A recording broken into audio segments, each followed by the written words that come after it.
বেশ বড় রকমের জ্যাম পড়েছে ঢাকা সিটির মেইন রাস্তায়। অভ্র ভার্সিটিতে যাওয়ার পথে এই জ্যামে ফেসে গিয়েছে লাস্ট ইয়ারের স্টুডেন্টসে। অভ্র, নেহাল আর সিয়াম একসাথে বের হয়েছে সিয়ামের বাবার ট্যাক্সি নিয়ে।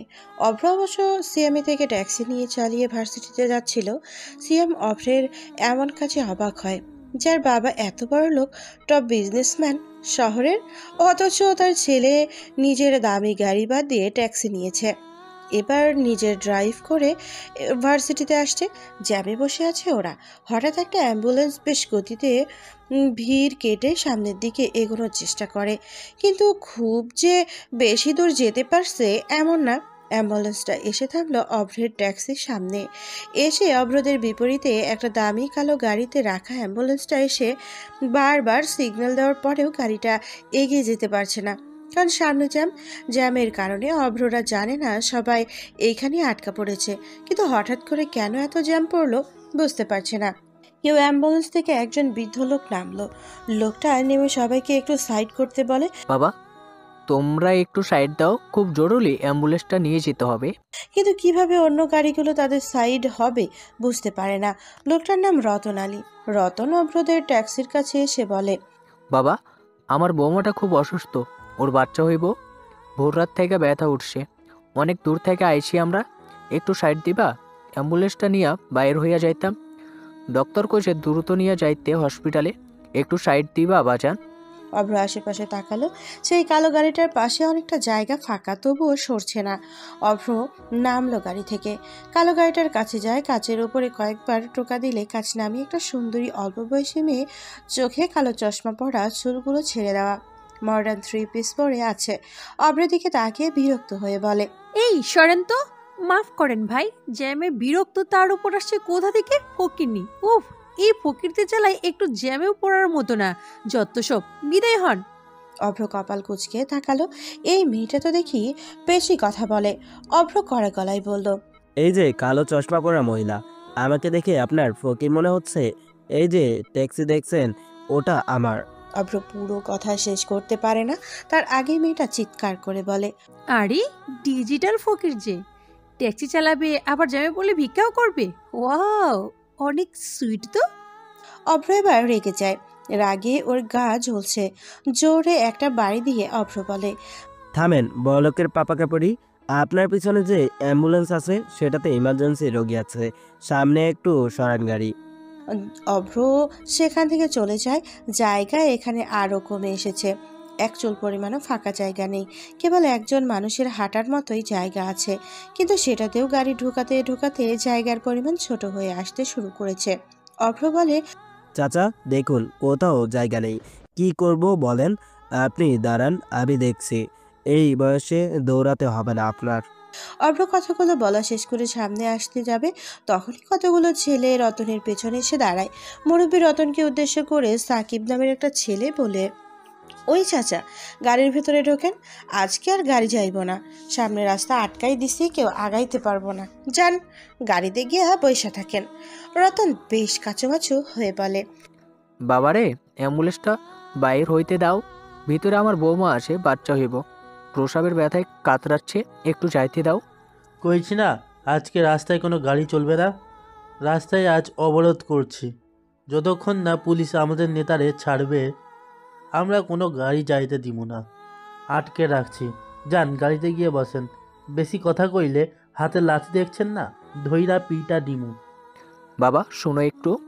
রতন আরো কিছু বলতে যাচ্ছিল, কিন্তু একটা লাঠির বাড়ি ওনার হাতের কবজির উপরে এসে পড়ে। লোকটা ব্যথায় কুকিয়ে উঠল। রতন অ্যাম্বুলেন্সের ভেতরে গিয়ে বসে। অভ্র আসলো সেই দিকে, বিষয়টা কি দেখার জন্য সামনে এগিয়ে যায়। সেখানে গিয়ে দেখে চার রাস্তার মাঝখানে কতগুলো ছেলে বসে তাস খেলছে। টায়ার পুড়িয়ে রাস্তায় বেড়ি দিয়ে বসে চা বেরি খাচ্ছে। অভ্রকে একজন আসতে দেখে এগিয়ে আসলো। অভ্রের সামনে দাঁড়িয়ে বেশ ভাবসাব নিয়ে বলল, কিরে মামা, কই যাবি? দেখিস না রাস্তায় অবরোধ চলছে, সামনে যেতে পারবি না, যা সোজা ফিরে নিজের গাড়িতে বসে পড়। ভাই, পিছনে অ্যাম্বুলেন্স আর পরীক্ষার্থীরা আছে, সবাই ব্যস্ত। আপনারা কেন শুধু শুধু এসব করছেন? কেন যেতে দিচ্ছেন না? সাইডে যান আপনারা, আমাদের যেতে দেন। ওই শালা, তোরে না কইছি গাড়ি যাইবো না, আর কথা বুঝিস না, যা ভাগ এখান থেকে। না হইলে তোরে পিডাইয়া এইখানে রাইখা দিমু। যা সর কইতেছি। আপনারা কেন এখানে আসছেন? বলছি না সরে যেতে। সরেন সরেন, বাদ তোলেন। তবে রে শালা, তোরে আজকে খাইছি। কথাটা বলেই ফরিদ অভ্রের শার্ট ধরে রাস্তার মাঝে নিয়ে আসলো। ততক্ষণে গাড়ি থেকে নেমে প্রায় অর্ধেক লোক চারপাশে গোল হয়ে দাঁড়িয়ে যায়। অভ্রের কাছে সাকিব বলে, কি রে, তোর এত চুলকানি কোথা থেকে আসছে? এভাবে চলে আসলি যে, কি চাস কি? ভাই, এভাবে রাস্তার মাঝে কোনো সরকারি কারণ ছাড়া, সরকারি অনুমতি ছাড়া অবরোধ করে জ্যাম বানিয়েছেন, সেটা নিয়েই তো ঝামেলা। আপনাদের জন্য অনেক মানুষ কষ্ট পাচ্ছে। পিছনে কতগুলো অ্যাম্বুলেন্স দাঁড়িয়ে আছে, কত মানুষের অফিস আছে, ইন্টারভিউ আছে, পরীক্ষা আছে। আপনারা কেন শুধু শুধু গাড়িগুলোকে আটকে রেখেছেন? আমাদের যেতে দেন, জরুরি কাজ আছে। ওরে শালা, জনদরদি হয়েছে। সাকিব কথাটা বলে অভ্রের গালে একটা চড় দেয়। অভ্র চুপচাপ দাঁড়িয়ে আছে। সাকিব অভ্রকে একদম মেন চৌরাস্তার মাঝে এনে দাঁড় করায়। তারপর বলে, ওই বেটা, আমরা এখানে তোকে সবাই একসাথে মিলে মারবো, বুঝেছিস? আমাদের লিডারকে পুলিশ ধরে নিয়ে গেছে। ওনাকে না ছাড়লে আমরা এই অবরোধ ভাঙবো না। ডাক তোর পুলিশকে। দেখি কোন পুলিশের এত সাহস আছে আমাদের সামনে এসে গলা উঁচু করে কথা বলে। কোনো জনগণ এগিয়ে এলো না।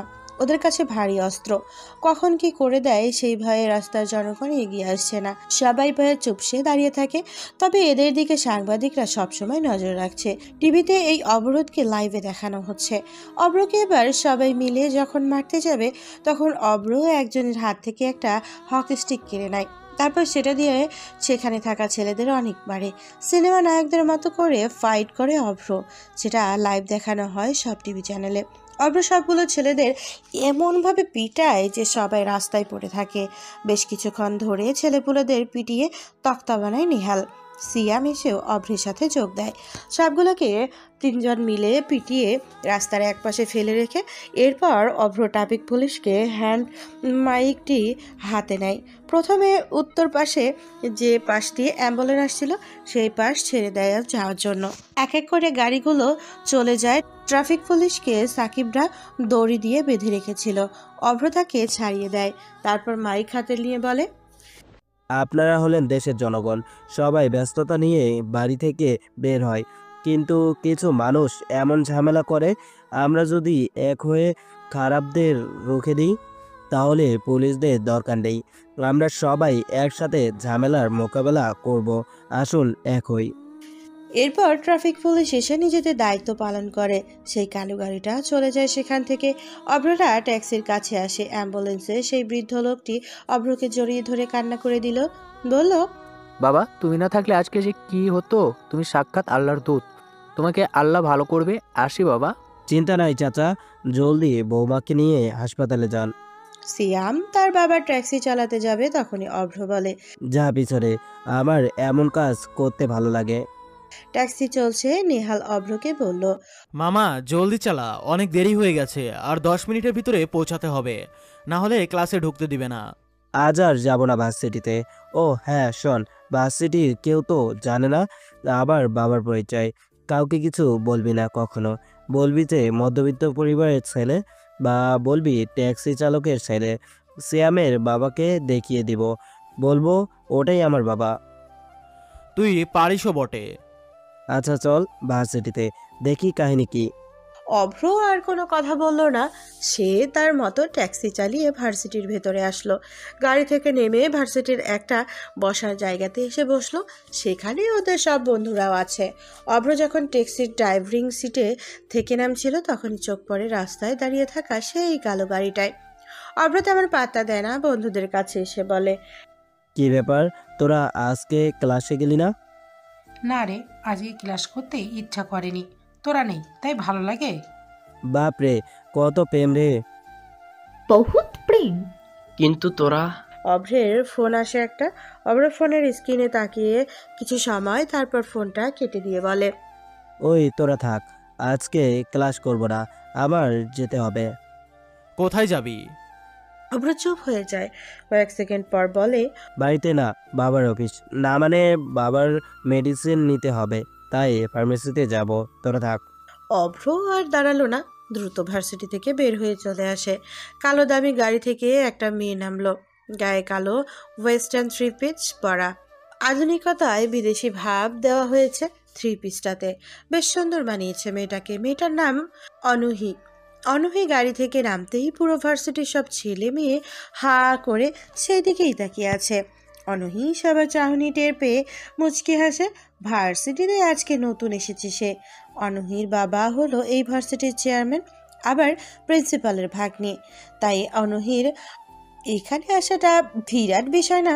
অনূহি কারো দিকে না তাকিয়ে এগিয়ে যেতে থাকে। নিহালের সামনে এসে দাঁড়িয়ে বলে, কি ব্যাপার, তোমরা এখানে কেন? ক্লাস ফাঁকি দিচ্ছ? কে আপনি? আচ্ছা, ঝাড়ি মারা হচ্ছে। ওয়েট। অনূহি চলে যায় সেখান থেকে। সোজা গিয়ে প্রিন্সিপালের রুমে প্রবেশ করে। ঘন্টা বেজে ওঠে। নিহাল বলে, ওই সেকেন্ড ক্লাস তো সোলেমান স্যারের, চল জলদি। তখনই জান্নাত বলে, উনি তো নেই, তাহলে ক্লাস করবে কিভাবে? তবুও ওরা সবাই একসাথে ক্লাসে এসে বসে। 5 মিনিট পর প্রিন্সিপাল স্যার নিহালদের রুমে প্রবেশ করে। স্যার এসেই বলে, স্টুডেন্টস, তোমাদের কেমিস্ট্রি টিচার রিটায়ার্ড করেছে কয়েক সপ্তাহ হলো। তোমাদের জন্য নতুন টিচার এসেছে। কই অনূহি, ভিতরে আসো। অনূহি ভেতরে আসলো। ম্যামকে দেখে সবাই দাঁড়িয়ে যায়। অনূহি তাহলে ভার্সিটির ম্যাম? প্রিন্সিপাল স্যার অনূহিকে পরিচয় করিয়ে দেয়। স্যার চলে যেতেই অনূহি সবার উদ্দেশ্যে বলে, আজকে থেকে তোমাদের টিচার আমি। সুন্দর ভেবে আমাকে কোমল মনে করো না। আমার কাছে বেয়াদবির কোনো ক্ষমা নেই। ঠিক আছে ম্যাম, তবে আপনি একটু বেশি সুন্দর। ইচ্ছা করছে প্রপোজ করি। তন্ময় হলো ক্লাসের দুষ্টু ছেলে। তন্ময়ের কথা শুনিয়ে সবাই হাসতে থাকে, কিন্তু অনূহি সবাইকে অবাক করে দিয়ে তন্ময়ের কাছে এসে কান টেনে ঠাস ঠাস করে দুটো চর বসিয়ে দেয়। এত বড় একটা ছেলে, অথচ ম্যামের হাতে চর খেয়েছে।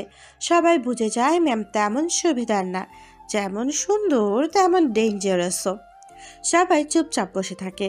তন্ময়কে ইচ্ছে মতো বকাঝকা দিয়ে কান ধরে দাঁড় করিয়ে দেয়। ম্যাম এতক্ষণ তার পরিচয়ের সাথে তার বাবার পরিচয়টাও দিয়ে দিয়েছে। এই জন্য আর কেউ কোনো টু শব্দ করার সাহস পেল না। অনূহি ক্লাস নিতে থাকে। 1 মাস কেটে যায়। 1 মাসে অভ্রের কোনো খোঁজই নেই। ফোন দিলে অফ দেখায়। নিহাল অবশ্য একবার অভ্রের বাড়িতে গিয়েছিল, কিন্তু সেখানে অভ্রের কোনো খোঁজ পায়নি। অভ্রের মা জানায় অভ্র গ্রামে গিয়েছে, এই জন্য নেহাল আর আসেনি। মাসখানেক পর অভ্র বাড়িতে আসে। পরদিন ভার্সিটিতে যাওয়ার জন্য বের হয় সে। ভার্সিটির রাস্তায় আসতেই চোখ যায় অনূহির দিকে। রাস্তার পাশের দোকান থেকে দাঁড়িয়ে আইসক্রিম কিনছে। অভ্র সেদিকে যায়। দোকানের ভেতরে ঢুকতে যাবে, তখনই অনূহি ঘোরে। আর সে সময় অনূহির হাত থেকে আইসক্রিম অভ্রের শার্টে গিয়ে লাগে। অভ্র অনূহিকে দেখে বলে, কানা নাকি? যদিও দিনে দুপুরে যারা কালা চশমা চোখে দিয়ে ঘোরে তারা মনে হয় কানাই হয়। ইস, দাঁত ব্রাশ না করে খাওয়া আইসক্রিমটা আমার নতুন শার্টে লাগলো। দেখ, আজকে যে উঠেই এইরকম কারো মুখ দেখবো। ধুর। এই, নাম কি তোর? বাসা কোথায়? চিনিস আমাকে? অনূহির কথা শুনি অভ্র তো হা হয়ে যায়। কি সাংঘাতিক মেয়ে, ডিরেক্ট তুই তুকারি করছে। কি সাহস রে মেয়েটার। অভ্র চমকে গিয়েছে, তবে অভ্রের মনে শয়তানি কাজ করছে। মেয়েটার ফর্সা মুখটা একদম লাল হয়ে গেছে। অভ্র বলে, আর রাখবেন না, আমি তো আপনার প্রেমে হাবুডুবু খাচ্ছি। ইস, কি সুন্দর কিউট পরি। এই, তোর সাহস তো বড্ড বেশি। রাস্তায় দাঁড়িয়ে টিস করছিস? কি সুন্দর ঠোঁট নাড়িয়ে কথা বলা, কি সুন্দর চাহনি, জাস্ট প্রেমে পড়ার মতো। আমি কিন্তু ক্রাশ খেয়ে ফেললাম। অনূহি আর দাঁড়ালো না, রাগ করে চলে যেতে থাকে। অভ্র পেছন থেকে জোরে জোরে বলে, সুন্দরী পাপা কাপড়ি, আপকা নাম তো বাতাও। অনূহি তাকালো না। পেছনে অভ্র হাসতে থাকে। তখনই ওর বন্ধুগুলো একসাথে এসে ঘিরে ধরে অভ্রকে। অভ্রকে কিছু বলতে যাবে, তখনই সেখানে তিন্নি এসে হাজির। তিন্নিকে দেখে অভ্র চমকে যায়। আমতা আমতা করতে করতে থাকে। তিন্নি বলে, অভ্র, তুমি এখানে? আমি তোমাকে কতদিন ধরে খুঁজেছি, তুমি একটা পচা। মেয়েটার কথা শুনে অভ্র মুচকিয়ে হাসলো। মেয়েটা আদুরে ভয়েস, কথা বলার ধরনও আদরে, যাকে বলে ঢঙ্গি। তিনি একদম ঢং করে স্টাইল মেরে কথা বলে। তিন্নিকে দেখে অভ্র ঘাবড়ে যায়। মেয়েটা জুনিয়র ওদের থেকে, তবুও তিনি সবসময় অভ্রদের সাথেই থাকে। এখানে থাকার পেছনে একটা কারণ আছে। তিন্নি হলো আদুরে, বড়লোক ঘরের একটা মেয়ে। কথা বলার ধরন বেশ স্টাইল মেরে ঢং করে বলবে। এই মেয়েকেই বন্ধুদের পাল্লায় পড়ে অভ্র ফ্ল্যাট করেছিল, কিন্তু সেটা যে অভ্রের কপাল শনি ডেকে আনবে কে জানে। অভ্র জানতো না এই তিন্নি যাকে পছন্দ করবে তার গায়ে পড়ে চলবে। অভ্র এখন তিন্নিকে দেখলে ভয়ে দৌড়ে পালায়। ওই তোরা ক্লাসে যা, আজকে যাব না আমি। 1 মাস পরে আসলি, এখনই এমন করিস? চল ক্লাসে। না রে, কাজ আছে। আজকে ক্লাস করবে না এই তিন্নির জন্য। ভার্সিটিতে থাকলে তিন্নি অনেক বেশি চালাবে। সমস্যা আছে অভ্রের। তিনি অনেকবার ডাকলো অভ্রকে। অভ্র আর না দাঁড়িয়ে দ্রুত চলে আসে। পরদিন অভ্র ভার্সিটিতে আসে, কিন্তু ওর বন্ধুদের এখনও দেখেনি। সে একা বসে আছে। হঠাৎ গতকালকে সেই মেয়েটাকে দেখতে পায় অভ্র। অভ্র মেয়েটাকে দেখে সামনে আসে। মেয়েটা চমকে যায়। এই ছেলে বারবার কেন তার সামনেই পড়ছে। অনুহি কপাল কুঁচকে তাকায় অভ্রের দিকে। কি সমস্যা? হুটার সামনে এসে দাঁড়াস কেন? বেয়াদব ছেলে, দেখে তো ভদ্র মনে হয়, ভিতরে ভিতরে একটা টিচার তুই। আমার কোনো মানুষ ভাল লাগে না, তোমারই ভাল লাগছে, কারণ তুমি তো মানুষ নও, সাক্ষাৎ একটা পরী। আমি তো পরীর প্রেমে পড়ে গেলাম। কি? ওই তুই চিনিস আমাকে? আমি তোকে কি করতে পারি সেটা কি তোর ধারণা আছে কোনো? বিয়ে করবেন, বাচ্চা নেবেন নাকি? ইস, কি দূরদর্শী চিন্তা। আচ্ছা, আমার কোনো সমস্যা নেই। তোকে আমি। অভ্র ভয়ে সরে আসে, না হলে অনহি একটা চর অভ্রের গালের উপরে বসিয়ে দিত। অনহি আর দাঁড়ায় না। বেয়াদব ছেলের সাথে কথা বলার একদমই ইচ্ছে নেই অনহির, যে জন্য দ্রুত হেঁটে চলে যায় অনহি। একবার ভাবলো তার বাবাকে ফোন করবে, পরে ভাবলো না থাক, এটা তার বিষয়। অভ্র অনুহির পেছনে থেকে কি যেন বলতে যাবে, তখনই ওর ফোনটা বেজে উঠল। ফোনটা হাতে নেওয়ার আগে অনুহির দিকে তাকিয়ে বলল, শোনো মেয়ে, সত্যি সত্যি তোমাকে আমার ভালো লেগেছে। এই প্রথম আমি কোনো মেয়ের প্রেমে পড়লাম। তোমাকে তো আমার চাই, কিন্তু মেয়েটা কোন ইয়ার? ফার্স্ট ইয়ার তো হবে না, তাহলে লাস্ট ইয়ার? আমাদের ক্লাসে তো কখনো দেখিনি। যাই হোক, মেয়েটাকে আমার লাগবেই, প্রেমে পড়ে গিয়েছি। অভ্র ফোনের দিকে তাকায়। রিয়াদ সাহেব ফোন করেছে। অভ্র ওনার ফোনে বিরক্ত, রিসিভ না করে কেটে দেয়। আজকে ওর ক্লাস করা হবে না। সে দ্রুত ভার্সিটি থেকে বের হয়।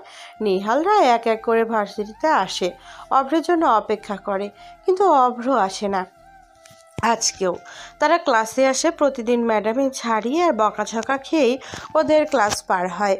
2 দিন পর ভার্সিটিতে আসছে অভ্র।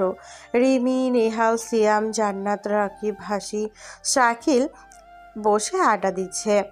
অভ্রের সোজা গিয়ে তাদের সাথে জয়েন করে। নেহাল বলে, বাপরে, আজকে কি আমাশার চাঁদ উঠলো নাকি? না রে, আজকে সত্যিই আমি এসেছি। তা কেন এসেছেন স্যার? সত্যি বলবো? হ্যাঁ বল। আমি প্রেমে পড়েছি রে।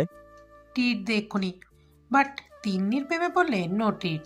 আরে তিন্নির প্রেমে না, একটা নতুন মেয়ে, আমি জানি না কোন ক্লাস। উফ, দেখলেই পাগল হয়ে যাই আমি। তার আগে বল, এই কয়দিন ভার্সিটি আসিসনি কেন? নতুন টিচার আসছে, তোর কোনো পাত্তা নেই? একটু মামার বাড়ি গিয়েছিলাম। নেহাল তো বাড়িতে গিয়েছিল।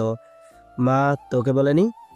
মামার কোনো মেয়ে আছে নিশ্চয়ই, না হলে তুই বাড়ি ছেড়ে অন্য জায়গায় বেশি দিন থাকবি না। হুর, চুপ থাক শয়তানের হাড্ডিরা। এইদিকে আমি খুঁজছি সেই মেয়েটাকে। আসিস মামাতো বোনকে নিয়ে, শর্তরা। তা বস, কেমন মেয়ে সে? এমন একটা মেয়ে যেন স্বপ্নেই মানায়। সে যেন একটা পরী। কালো রঙের কাপড় পরে আছে, ঠোঁটে হালকা গোলাপি লিপস্টিক, হাতে কালো রঙের চুড়ি, চুলগুলো খোলা, যেন একটা ঔরপ্রসা। ভুল করে পৃথিবীতে চলে এসেছে, কিন্তু দুঃখের বিষয় তার সাথে কথা বলে বুঝলাম পুরাই সাপের মতো ফোঁস করে ওঠে। অভ্রের কথা শুনে সবাই হা হা করে হাসলো। অভ্র টেরা চোখে তাকায়। ওদের হাসি অভ্রের একদমই সহ্য হচ্ছে না। মেজাজ খারাপ করে অভ্র বলে, এই একদম হাসবি না, তোদের হাসি বিরক্ত লাগছে। তোর দিনে দুপুরে স্বপ্ন দেখা হবে।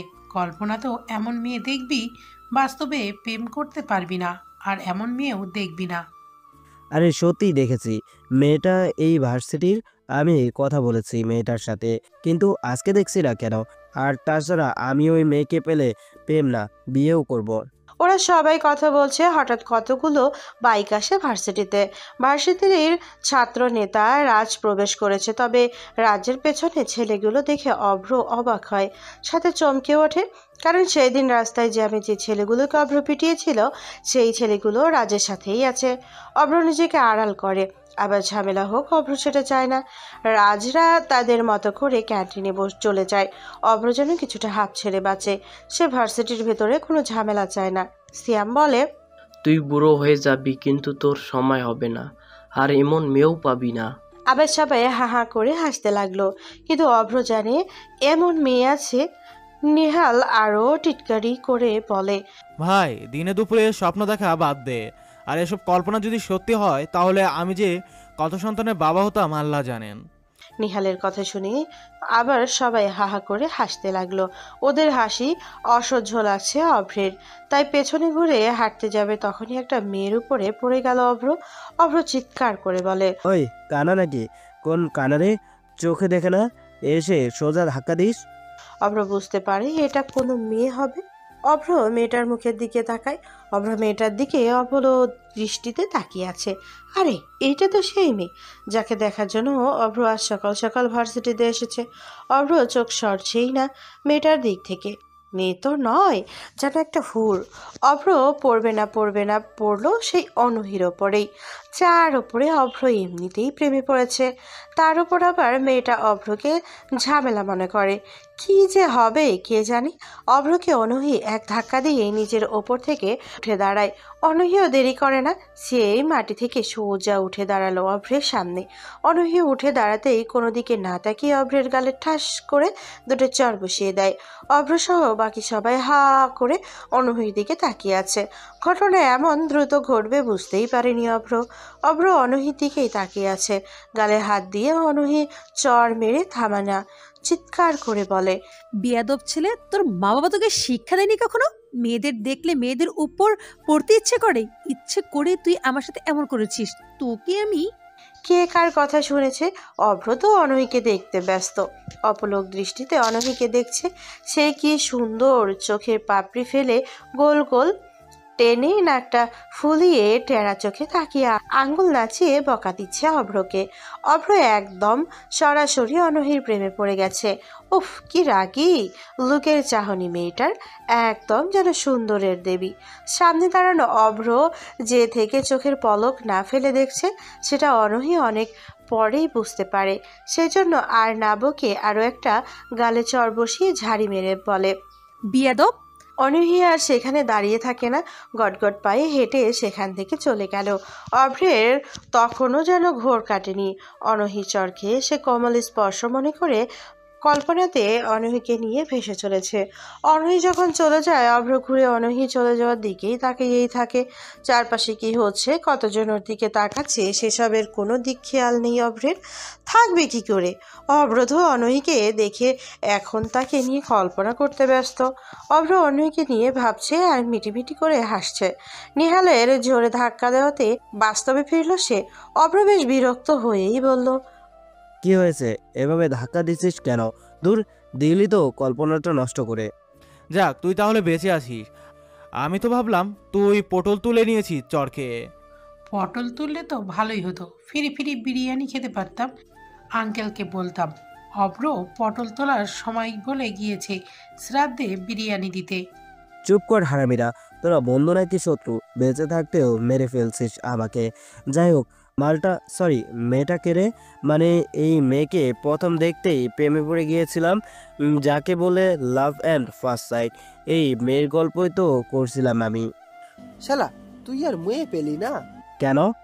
তোকে না বলছি নতুন কেমিস্ট্রি টিচার আসছে?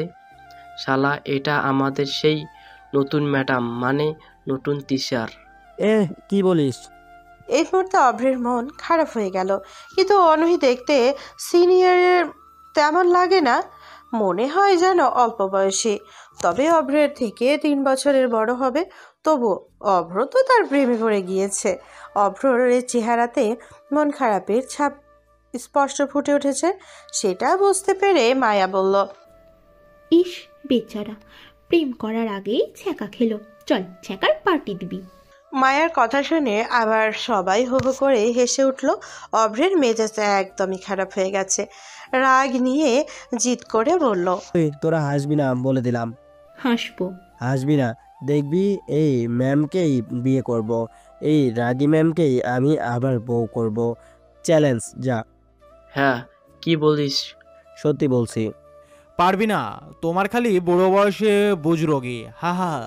তোদের হাসি দেখে মনে হচ্ছে কুত্তার কুত্তি ঘেউ ঘেউ করছে। সর সামনে থেকে, মেজাজ খারাপ করে দিলি। আমাকে তো চিনিস না, ওই ম্যামকে আমি 48 তবে দেখাবো। তার জন্য যদি রোজ দুটো করে চর খেতে হয় তবুও সর তোরা। অভ্র কথাগুলো বলে রাগ করে চলে আসে। একটু পর ওর বন্ধুরাও আসলো ক্লাসে।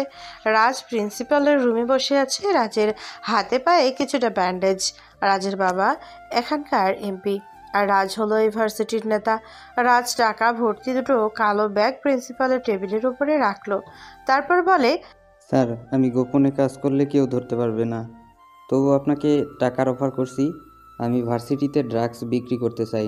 বড়লোক ছেলে মেয়েরা আছে যাদের বাবা মা ব্যস্ত, সন্তানদের সময় দেয় না, আমি তাদের কাছে আমার ড্রাগস ছড়িয়ে দিতে চাই। টাকাগুলো দিচ্ছি মুখ বন্ধ রাখার জন্য। আমি চাই না পুলিশ এসে খোঁজ করে আমাকে বের করুক, এর জন্য মুখ বন্ধ রাখবেন। রাজ, সামনে থেকে যাও, আমি কিন্তু এক্ষুনি তোমাকে পুলিশে দেব। পুলিশ? আপনার একটা মেয়ে গার্লস স্কুলে পড়ে, জানেন তো নিশ্চয়ই। সেই মেয়েকে তুলে নিয়ে তাকে কতজন মিলে ধর্ষণ করব সেটা আপনি কল্পনাও ভাবতে পারবেন না। তারপর ওই মেয়েকে দিয়ে বড় বড় ড্রাগস ডিলারের কাছে শরীর দিয়ে ব্যবসা করব। কচি বাচ্চা মেয়ে সবে টেনে পড়ে, ব্যবসাটা দারুণ হবে। তুই একটা অমানুষ, তোর মন তো অমানুষ ছেলে কারোর যেন না হয়। আমার মেয়ের দিকে নজর দিবি না, চলে যা। চলে তো যাবই, তবে অফার আছে। ভাবেন কি করবেন? আমি পরশু আবার আসবো। রাজ কথাগুলো বলে সেখান থেকে চলে যায়। প্রিন্সিপাল মামুন সাহেব কান্না করে দেয়। না পারছে অন্যায়কে মেনে নিতে, না পারছে বারণ করতে। অভ্র পাশে বসে ওর বন্ধুরা আবার অভ্রকে নিয়ে হাসতে থাকে। অভ্র রেগে বলে, শোন, এভাবে হাসিস তো তোরা সব কয়টা প্রেম করিস। তোদের বিএফ আর জিএফ এর কাছে কল করে কিন্তু বলবো তোরা অন্য মেয়ে ছেলেদের সাথে কথা বলিস। রেস্টুরেন্টে যাস, তারপর বুঝবি কি হবে। অভ্রের কাছে এটা শুনে চমকে ওঠে নিহাল, কারণ ওরা জানে ওদের মানুষগুলো অভ্রকে অনেক বিলিভ করে। নিহাল এসে বলে, শালা তুই বহুত হারামি, যা হাসবো না। তাহলে খাওয়াবি চল, মুখ বন্ধ রাখার জন্য সবাই ক্যান্টিনে খাওয়াবি। হারামি চল। যখনই উঠে বাইরে যাবে ওরা তখনই অনহি ম্যাম ক্লাসে প্রবেশ করে। ওদেরকে সামনে দেখেই অনহি বলল, তোমরা কোথায় যাচ্ছ? বলেছি না আমার ক্লাসে ভালো না লাগলে চলে যাবা, কিন্তু আমার আসার আগে আর যারা অনুপস্থিত থাকবে তাদের এক্সামের সময় খাতা আমার কাছে তো আসবে, তখন বুঝবে ফেল কাকে বলে। আসলে ম্যাম একটু ক্যান্টিনে যাচ্ছিলাম। 11টা বাজে, সকাল খেয়ে আসো নাই? ক্লাসের সময় কিসের ক্যান্টিন? হ্যাঁ এসেছি। তবে কি? এই যে অভ্যরের জন্য যাচ্ছিলাম। অভ্রকে দেখি। অভ্র এতক্ষণ সবার পেছনে দাঁড়িয়েছিল। অনহি দেখি বলতেই সবাই অভ্রের সামনে থেকে সরে যায়। অভ্র তখন মাথা নিচু করে দাঁড়িয়ে আছে আর মাঝে মাঝে অনহিকে দেখছে। অনহি অভ্রকে দেখে রাগে মুখ লাল করে নিল। অভ্রে বা সরাসরি তাকিয়ে মুচকি হাসি দিল। অনহির রাগী চেহারাতে যেন ওনার সৌন্দর্য আরও বেড়ে যায়। অভ্র একটু সরে আসলো। অনহি রেগে বলে, এই শয়তান ছেলে, এই বদ ছেলেটা আমার ক্লাসে। Deer ma'am. অভ্র কথাটা বলে ম্যামের দিকে এগিয়ে যায়। খুব কাছে গিয়ে ফিসফিস করে অনহিকে বলে, বেশি রাখবেন না কিউট ম্যাম, রাগলে আপনার সৌন্দর্য দ্বিগুণ বৃদ্ধি পায়। ওই সময় যা লাগছে না আপনাকে, মানে মন চাচ্ছে একটা কিস করে দিই। কি? এই কি বললি তুই? অভ্র ভালো ছেলের মতো দৌড়ে নিজের বেঞ্চে গিয়ে বসলো। বাকিরা দৌড়ে এসে যে যার মতো বসে পড়লো। তারপর অভ্ররা যে যার মতো করে বেঞ্চে বসলো। অনহির মুখ লাল হয়ে আছে রাগে। রাগ হবারই কথা। ভয়ে কোনো ছেলে ওর সাথে কথা বলে না, আর সেই কিনা তার স্টুডেন্টের কাছে টিচ হচ্ছে। রাগে ওর পুরো শরীর চলছে, কিন্তু কিছু করার নেই। অনহি ক্লাস নিতে মনোযোগ দেয়। অনহির সামনে ফাঁকা জায়গাতে হেঁটে হেঁটে লেকচার দিচ্ছে। মাঝে মাঝে সবার দিকে নজর দিচ্ছেন তিনি। সবাই মনোযোগ দিয়ে লেকচার শুনছেন। এক বা একাধিক ইলেকট্রন পরমাণু বা অণু সরিয়ে নিলে বা যোগ করলে আধাযুক্ত কণা তথা আয় সৃষ্টি করে। ধনাত্মক আয় ও ঋণাত্মক আয়ের সংযোগ সৃষ্টি হয় আধার নিরপেক্ষ লবণ। মূলত এটি ক্লোরিন বা সালফেট যৌগ। অনূহী আরো কিছু বলতে যাচ্ছিল, কিন্তু চোখটা আটকে যায় অভ্রের দিকে। অভ্র অনূহীকে অপলকভাবে দেখছে। অনূহী আগেও নোটিস করেছে কয়েকবার যে তিনি পড়াচ্ছেন আর অভ্র তার দিকে হাঁ করে তাকিয়ে দেখছেন। এতে অনূহী বিরক্ত হচ্ছে, সেটা অনূহীকে দেখেই বোঝা যাচ্ছে। অনূহী আর সহ্য করতে না পেরে সোজা অভ্রের সামনে এসে দাঁড়ালেন। প্রচন্ড রাগ নিয়ে অনূহী বলল, ওই উঠে দাঁড়াও, এটা হচ্ছে কি? কোনটা ম্যাম? ক্লাসের সবাই ইতিপূর্বে তাদের দিকে তাকাচ্ছে। অভ্র সব দিক ভালো করে দেখে নেয়। অনূহীর রাগে নাক ফুলিয়ে বললেন, কোনটা মানে? তুমি আমার দিকে এভাবে তাকিয়ে আছো কেন? আপনার দিকে? কখন? কিভাবে? আমি দেখেছি আমার দিকে তুমি সব সময় তাকিয়ে আছো। পড়া বলো, আমি কি বিষয়ে পড়াচ্ছিলাম বলো। মানে আসলে ম্যাম, কি যেন পড়ছিলেন? শ্যাট আপ বেয়াদব ছেলে, পড়াশোনার নামে পাত্তা নেই, খালি পেদাবি করে বেড়াও। আবার কি দোষ ম্যাম? আমি তো একটা অপ্সরাকে দেখছিলাম, কি সুন্দর সামনে দিয়ে হেঁটে বেড়াচ্ছে। গাল দুটো কত সুন্দর, দেখলেই যেন মনে হচ্ছে ছোট্ট করে চুমে দিয়ে বুকে জড়িয়ে নিই। এতটা সুন্দরী না হলেও পারতেন। আমার কোনো দোষ নেই, সব দোষ আপনার। অভ্রের কথা শুনে অনূহী রেগে পুরো বোম হয়ে গেছে। তবে ক্লাসে থাকা বাকি সব স্টুডেন্টরা একসাথে হেসে উঠল। ওদের উচ্চস্বরে হাসির শব্দে অনূহী আরো রেগে যায়। অনূহী এবার অনেক জোরে চিৎকার দিয়ে বলে, শ্যাট আপ! ফাজলামি হচ্ছে হ্যাঁ ক্লাসে? ক্লাসরুম নাকি সার্কাস স্টেজ? হাসি বন্ধ করে দেব সব কটার, গলা টিপে দেব বেয়াদবের দল। অনূহীর এমন চিৎকার শুনে পুরো ক্লাস স্তব্ধ হয়ে গেছে। মানে পুরো পিনপতন নীরবতা ভর করেছে। কেউ যেন নিঃশ্বাসও নিচ্ছে না এমন। অভ্র কিছুটা ভয় পায়, কিন্তু অনূহী থেমে নেই। অভ্রের আরো কাছে আসে। অভ্রের গালের দিকে ওনার নজর।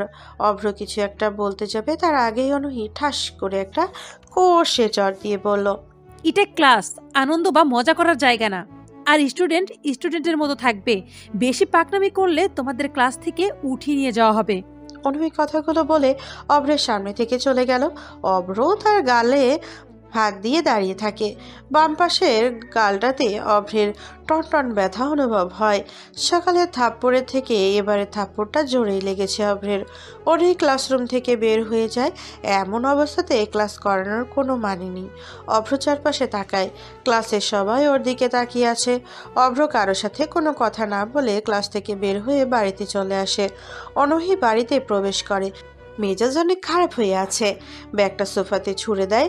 ওর বাবা যে সামনেই বসা ছিল খেয়াল করেনি অনূহী। ব্যাগটা ছুঁড়ে মারতেই ওর বাবা মিস্টার নাহিদ সাহেব খাবারের প্লেটটা সরিয়ে অনূহীকে বলে, কি হলো অনু, মেজাজ খারাপ নাকি? হাই আল্লাহ, বাবা বাসাতে? নাম মানে বাবা, তুমি আজকে অফিসে যাওনি? তুই হঠাৎ এভাবে এলি যে? আরে বলো না বাবা, লাস্ট ইয়ারের ক্লাসে একটা ছেলে একটু ডিস্টার্ব করে, তাই মেজাজ খারাপ। কি? কবে থেকে? কিভাবে?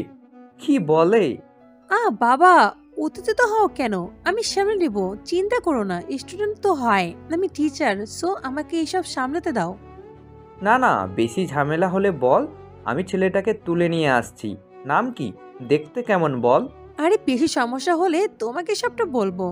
এমন করলে কিন্তু ভার্সিটি যাব না আমি। আচ্ছা আচ্ছা, কিছু বলছি না, যা এখন ফ্রেশ হয়ে খেতে বস। অনূহী চলে যায় সেখান থেকে। নাহিদ সাহেব ফোন করে অনূহী চলে যায় সেখান থেকে। নাহিদ সাহেব ফোন বের করে। ওর সবচাইতে প্রিয় পছন্দের লোককেই কল করে। ফোন রিসিভ করতেই নাহিদ সাহেব বলে, আমার মেয়েকে একটা ছেলে ডিস্টার্ব করে, খোঁজ নাও তো ছেলেটাকে। নাহিদ সাহেব ফোন কেটে দেয়। তারপর অভ্র বাড়িতে আসে। গালে এখনো অনূহী চরের দাগ পড়ে আছে। ভেতরে ঢুকেই ওর মাকে সামনে দেখতে পায় অভ্র। চমকে ওঠে, সাথে সাথে গালে হাত দেয় অভ্র। মা কণা বেগম বলে, কি ব্যাপার, আজ এত জলদি বাসায়? গালে হাত দিয়ে রেখেছিস কেন? ক্লাস করতে ইচ্ছে করছিল না, আর একটু দাঁতে ব্যথা করছিল তো তাই। আচ্ছা এদিকে আয়, আদা লাগিয়ে দি। না মা থাক, আমি সহ্য করতে পারছি। আরে আয় বলছি। অভ্র কোনো রকম তার মাকে কাটিয়ে সিঁড়িতে উঠবে, তখন এমন সময় ওর ভাবি তানিয়ার সাথে ধাক্কা খায়। আর ধাক্কা খাওয়ার কারণে অভ্র তার গাল থেকে হাত সরাতে বাধ্য হয়। তানিয়া কিছু বলতে যাবে তার আগেই দ্রুত অভ্র নিজের রুমে চলে আসলো। মনে মনে বলে, যাক বাবা, কেউ তো আর চরের কারণে গালে আঙ্গুলের চাপটা দেখেনি। দরজা আটকে বিছানায় বসে, তখনই দরজায় কড়া নাড়ার শব্দ। অভ্র বলে, কে? দরজা খুলো ছোট সাহেব। ও ভাবি, কিন্তু আমি তো এখন বিজি। তোমার গালে আঙুলের ছাপ, মাকে কি ডাকবো? তাহলে যাই। না না। দৌড়ে অভ্র এসে দরজা খুলে দিল। ভয়ে তানিয়ার দিকে তাকায় অভ্র। তানিয়া সরাসরি অভ্রের দিকে তাকিয়ে বলে, তোমার গালে থাপড়ের দাগ। কে মারলো আমার আদরের দেবরটাকে? মশা মারতে গিয়ে এমন হয়েছে, মানে নেহাল এমন করছে। মিথ্যে বলো কেন? সত্যি বলো, না হলে মাকে গিয়ে বলবো, তিনি এসে দেখুক। কেমন? বলছি, তুমি না খালি ব্ল্যাকমেল করো। বেশি কথা না বলে কাজের কথা বলো। আমাদের নতুন ম্যামকে অনেক রাগিয়ে দিয়েছিলাম বলে ম্যাম থাপ্পড় দিয়েছে, একটু জোরে মারছে, বাট নো প্রবলেম। ম্যাম? তাকে কিভাবে রাগালে? সেসব তোমার শুনতে হবে না, যাও এখন রুম থেকে। বুঝছি। তা তোমার ম্যাম দেখতে কেমন শুনি? রাগানোর সাথে ম্যামের চেহারার কি মিল? বলো বলছি। অনেক সুন্দরী। কেন? বুঝছি না, এমনিতেই জিজ্ঞেস করলাম। ওকে মলম দিয়ে দাও, ব্যথা থাকলে কমে যাবে। আর সমস্যা হলে ডাক দিও। আচ্ছা, কিন্তু মাকে বলিও না কিছু। ঘুষ দিতে হবে দেবর মশাই। আচ্ছা, দিব। তানিয়া মুচকি হেসে রুম থেকে চলে যায়। অভ্র যেন এবার হাঁপ ছেড়ে বাঁচে। মামুন সাহেব গাড়ি নিয়ে যাচ্ছেন। প্রিন্সিপাল মামুন সাহেব জোরে রোজ একই রাস্তা দিয়ে বাড়ি ফেরে। সামনের স্কুলে তার মেয়ে পড়ে। মেয়েকে রাস্তার পাশে দেখতে পায়। মামুন সাহেব এগিয়ে যায়। ঠিক তখনই দুটো বাইক এসে থামে সেখানে। হেলমেট খুলে একটা ছেলে, আর ছেলেটা হলো রাজ। রাজকে দেখেই মামুন ভয় পায়। তার মেয়ের সামনে এসে মেয়েটাকে টিচ করতে থাকে। মামুন সাহেব গাড়ি থেকে নেমে মেয়ের কাছে আসলো। মেয়েটা ভয়ে তার বাবার কাছে এসে দাঁড়ায়। রাজ বলে, কি ব্যাপার স্যার আপনি? ইয়েস, আর একটু দেরি করলে আপনার মেয়েকে তুলে নিয়ে যেতাম, লস হয়ে গেল রে। দেখো রাজ, তুমি কিন্তু বেয়াদবি অতিক্রম করে ফেলেছ। তোমাকে আমি পুলিশে দেব। পুলিশ? স্যার, থানাতে 1 কোটি টাকা দিয়ে আসছি, অফিসারের সাহস নেই আমাকে এসে ধরবে।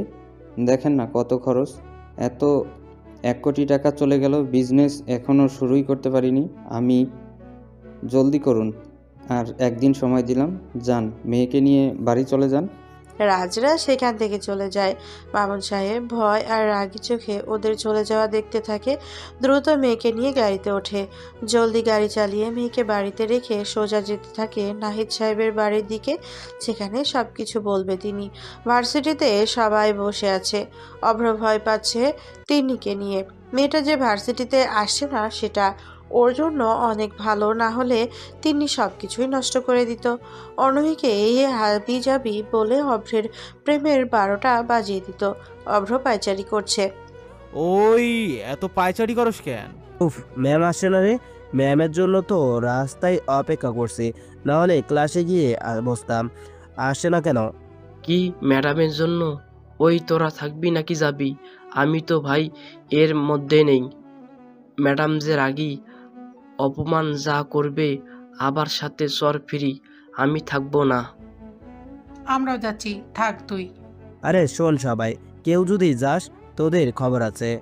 দোস্ত, ম্যাম আসছে, ওই যে দেখ গাড়ি থেকে নামলো। অভ্র তাকায় সেই দিকে। অনুকে আজ বেশ সুন্দর লাগছে। অনহির মনটা আজ অনেক ভালো, বেশ ফুরফুরে লাগছে অনহিকে। সে কোনো দিকে না তাকিয়ে সোজা হাঁটতে থাকে। অভ্র সামনে এসে দাঁড়ায়। অভ্রকে দেখেই অনহির মেজাজ বেশ খারাপ হয়। তারপরেও নিজেকে শান্ত রাখে অভ্র বলে, ম্যাম, আপনি কি তেলাপোকা ভয় পান? না, কেন? ইস, সব লস হয়ে গেল। মানে? না মানে ভাবছিলাম আপনি যে রাগী, আমাদের বিয়ের পর আপনাকে তেলাপোকা দেখিয়ে ভয় দেখাবো, আর আপনি ভয়ে দৌড়ে এসে আমাকে জড়িয়ে ধরবেন। ইস, কি রোমান্টিক দৃশ্য। কাউকে বলবো ভিডিও করে দিতে, তারপর ইনস্টাগ্রামে আপলোড দিব। কাপল গোলস করব আমরা। ওহ, কত স্বপ্ন। শাট আপ বেয়াদব ছেলে। শোনো, তুমি আমাকে চেনো না। আমি ভদ্রভাবে বলছি, আমাকে এসব বলো না। তোমার মতো এমন ফালতু ছেলে বহুত ঘুরেছে আমার পেছনে, তারা কিন্তু সেকেন্ড টাইম সামনে আসার সাহস পায়নি। তাই সাবধান করছি তোমাকে, স্টুডেন্ট হও তুমি আমার, আমি টিচার তোমার মায়ের মতোই হই, এসব করবে না আর। কি মা? ও আমাদের বাচ্চার মায়ের মতো, বাট মতো না, সরাসরি তো মা হবে। আচ্ছা, নো প্রবলেম। তোকে আমি। অভ্র আবার সরে আসে, মুচকি হাসতে থাকে অভ্র। অনহি রেগে হাতটা শুরু করলো। অভ্র পেছন থেকে ডাক দিয়ে বলল, ম্যাম, আপনি রাগলে পুরো অগ্নিগিরির মতো সুন্দর লাগে। আমি ঝলসে যাচ্ছি, প্লিজ আমাকে একটু শীতল ভালোবাসা দিন। অনহি তাকালো না পেছনে, হনহন করে হেঁটে চলে গেল। অভ্রের বন্ধুরা সবাই পেছনে এসে দাঁড়ায়। অভ্র, কি শুরু করলি তুই? শেষমেশ ম্যাডামকে ভালোবেসে ফেললি? দোস্ত, প্রেম জিনিসটা অদ্ভুত রে। তোর নানির উপরেও যে কোনো বাচ্চা ছেলে প্রেমে পড়তে পারে, কোনো সংজ্ঞা নেই, কোনো কারণ নেই। চুপ কর কুত্তা, শেষমেশ আমার নানি। সর হারামি বদকথাকার। দোস্ত, মজা না। অনুহি ম্যাম কিন্তু যেমন তেমন টিচার নয়, বাবার টাকা আছে সেজন্য যা ইচ্ছে করতে পারে। চুপ থাক, প্রেমে যেহেতু পড়েছি আমি তার পিছনে লেগে থাকবো, দেখবো কত কি করতে পারে তিনি। চল ক্লাসে যাই, ম্যামের ক্লাস আজকে প্রথমে, আমার ওনার ক্লাস মিস দেওয়া যাবে না। আচ্ছা আচ্ছা চল। সবাই একসাথে ক্লাসে আসতে থাকে। হঠাৎ একটা বাইক করে দুটো ছেলে সামনে এসে দাঁড়ায় অভ্রের। ছেলে দুটোকে চেনে অভ্র, ছেলেগুলো চেনে। বাইকে বসা সাকিব ছেলেটা বলল, তোকে তো আজকে 2 মাস ধরে খুঁজতেছি। তুই আমাদের রাস্তায় ফেলে পিটিয়েছিলিস, মনে আছে? আমাদের নেতা ছাড় পেয়েছে, তোকে খুঁজে পেয়েছি। এবার বুঝবি আমরা কি করতে পারি। মনে রাখিস, কখন কোন সময়ে কিডন্যাপ হয়ে যাবি নিজেও জানিস না। সাকিব কথাগুলো বলে সেখান থেকে চলে যায়। অভ্র মুচকি হাসে, যেন কিছুই হয়নি। বাকিরা ভয় পেলেও অভ্র কোনো পাত্তা না দিয়ে সোজা ক্লাসে এসে বসে। সবাই যে যার মতো বসে আছে, কিন্তু অভ্র একবার দরজার কাছে যায়, আরেকবার সিটে এসে বসে। কিছু সময় পর অনুহি ক্লাসে আসলো। ক্লাসে এসেই পড়ার বিষয়ে কথা বলতে থাকে, আর অভ্র গালে হাত দিয়ে এক দৃষ্টিতে অনুহিকে দেখে যাচ্ছে। অনুহির মেজাজ হারায়, রাগে চিল্লিয়ে বলে, ওই ছেলে, বেরিয়ে যাও ক্লাস থেকে, তোমাকে আমার ক্লাস করা লাগবে না, আউট। সবাই চুপ হয়ে গেছে, চমকে ওঠে ভয়ে অনেকে, কিন্তু অভ্র হাসি হাসি মুখে অনুহির দিকেই তাকিয়েছে। অনুহি আবার ঝাড়ি দিয়ে বলে, এই তোর সমস্যা কি? হ্যাঁ, আমার দিকে তাকিয়ে থাকলে তোর চোখ তুলে নেব বলে দিলাম। ম্যাম, আমার কোনো সমস্যা নেই। সমস্যা হলো ফারেনহাইট 491-তে একটা লাইন ছিল এমন, ইট ওয়াজ এ প্লেজার টু ব্রন। যদিও ভিন্ন কনটেক্সট, তারপরেও এই লাইনটা পড়ার সাথে সাথে ভালোবাসার কথা মাথায় আসতে বাধ্য হয় আমার। এই পৃথিবীতে ভালোবাসার মতো যে বড় আনন্দ কিছু নেই, আবার ভালোবাসার থেকে কষ্টেরও সম্ভবত কিছু নেই। ভালোবাসার সবচেয়ে বড় ব্লাড স্পট হলো আপনি কাকে ভালোবাসবেন বা ভালোবাসবেন না, সেইটা আপনার হাতে। কিন্তু আপনাকে কে ভালোবাসবে বা ভালোবাসবে না, ওইটা আপনার হাতে থাকবে না। সেক্ষেত্রে ওইটা আমার হাতে, বুঝলেন? ভালোবাসাই এই পৃথিবীর এমন এক ব্যবসা যেখানে আপনার সকল ইমোশন ইনভেস্টমেন্ট বিফলে যাবে। সব কিছু জেনেও আপনি ওইখানে ইমোশন ঢালতেই থাকবেন। ভালোবাসায় পৃথিবীর একমাত্র খেলা, যে খেলাতে নিশ্চিত হার জেনেও মাঠ থেকে উঠতে ইচ্ছে করে না, বরং নির্লজ্জের মতো আরেকটু খেলে যেতে ইচ্ছে করে। আফ্রিকার একটা প্রবাদ বলছে, ভালোবাসা এমন এক অত্যাচারী শাসক যে শাসকের হাত থেকে কেউ রক্ষা পায় না। ভালোবাসা নিয়ে সবচেয়ে সত্যি কথা আমি আর একটাও শুনি নাই। বিশ্বাস করেন? তাহলে আমার দোষ কোথায় বলেন? অভ্রের মুখে এত কথা শুনে অনহি চুপচাপ দাঁড়িয়ে রইল। অনহি ভেবেছিল অভ্র হয়তো ফালতু পড়াশোনা না পারা ছেলে, কিন্তু অভ্র যে দুষ্টু মার্কা ছেলে সে সব পারে। তবে অনহির ক্লাস করানোর আর ইচ্ছে নেই, সে ক্লাস থেকে বের হয়ে চলে যায়। তারপর, ভাই, আপনাকে জেল থেকে ছাড়ানোর জন্য আমরা যে অবরোধ করেছিলাম, সেই অবরোধে যে ছেলেটা আমাদের পিটিয়ে হাসপাতালে পাঠিয়েছিল, সেই ছেলেটাকে খুঁজে পেয়েছি। সে ভার্সিটিতে আসে, আজকে ওকে হুমকি দিয়ে আসছি। সাকিব রাজকে কল করে কথাগুলো বলল। সব শুনে রাজ বলল, বাহ, ভালোই করেছিস। এরপর ছেলেকে পেলে পিটাবি, বাকিটা আমি দেখব। রাজ ফোন কেটে দেয়। মামুন সাহেব নাহিদকে কল করে। নাহিদকে বলে, ভাই, রাজ অনেক ঝামেলা করছে। সে চাচ্ছে পুরো ভার্সিটিতে ড্রাগস ছড়িয়ে দিতে সব স্টুডেন্টদের মধ্যে। আমাকে জানিয়েছে, আমি বারণ করেছি বলে টাকার অফার দিয়েছে, আবার অনুমতিও চাচ্ছে। আমি না করে দিছি। সে আমার মেয়েকে তুলে নিয়ে যাওয়ার হুমকি দিয়েছে। ওর বাবা এমপি বলে আমার সাথে যা ইচ্ছা করছে। আপনি কিছু একটা করেন। আচ্ছা, আমি ভার্সিটিতে আসছি, এমপিকে ডেকে মিটিং করব একটা, দেখি রাজ কি করে। আচ্ছা ভাই, দ্রুত করেন, ওরা আমার মেয়েকে তুলে নিয়ে যাবে। নাহিদ ফোন কেটে দিল। এমপিকে কল করে মিটিংয়ের জন্য আসতে বলে দিল তিনি। অভ্র, নেহাল আর সিয়াম মিলে শপিং মলে এসেছে। সিয়াম একটা মেয়েকে দেখে পছন্দ করে। মেয়েটার পিছু পিছু ওরা তিনজন হাঁটছে। কি বোরিং একটা কাজ। মেয়েদের পেছনে ঘোরার কোনো মানে আছে? অভ্র বেশ বিরক্ত হয়। সে আর যাবে না বলে ঠিক করে। অভ্র বলে, ওই তোরা যা, আমি এখানে বসছি, আমি আর যেতে পারবো না। ঠিক আছে মামা, তুমি থাকো, আমরা দেখি আসি। সিয়াম আর নেহাল চলে যায় একটা দোকানের সামনে। সব বসার জায়গাতে বসলো। আশেপাশে তাকাচ্ছে। হঠাৎ নজর যায় পিঙ্ক কালারের সালোয়ার পরে অনুহি শপিং মলের দিকে প্রবেশ করে। অভ্র দৌড়ে অনুহির সামনে এসে দাঁড়ায়। অনুহি অভ্রকে দেখে বিরক্ত চাহনি দিয়ে একবার তাকালো, পাশ কেটে চলে যাবে। তখনই দেখে একটা ছেলে অনুহির পাশে এসে দাঁড়িয়েছে। অনু, কি লাগবে বলো, তোমার জন্য আজ এখানে আসলাম। সামনের দিকে চলো, ওইখানে কিছু বকাটে পোলাপান আছে, বাজে কথা বলবে। আচ্ছা, আসো, হাত ধরো। অভ্র চোখ বড় বড় করে অনুহির দিকে তাকিয়ে আছে। অনুহি অভ্রের দিকে তাকিয়ে ওই ছেলেটার হাত ধরলো। দুজন হাঁটতে থাকে। অভ্র পিছু পিছু হাঁটতে থাকে। রাগে অভ্রের মেজাজ খারাপ হয়ে গেছে, কিন্তু সে কিছুতেই বলতে পারছে না। বেশ কিছু দোকান হেঁটে অভ্র, সিয়াম আর নেহাল এসে অভ্রের মাথায় টোকা দেয়। ওই, তুই নাকি এখানে মেয়েদের পিছু নিবি না? একা একা তো ঠিক ওই আরেক মেয়ের পিছু পিছু চলে আসলি, বহুত শয়তান তুমি। অভ্র তাদের কথার কোনো জবাব দেয় না। অভ্র এক দৃষ্টিতে সামনের দিকে তাকিয়ে আছে। ওরা আবার প্রশ্ন করে, কিরে, কথা বলছিস শুনছিস না কেন?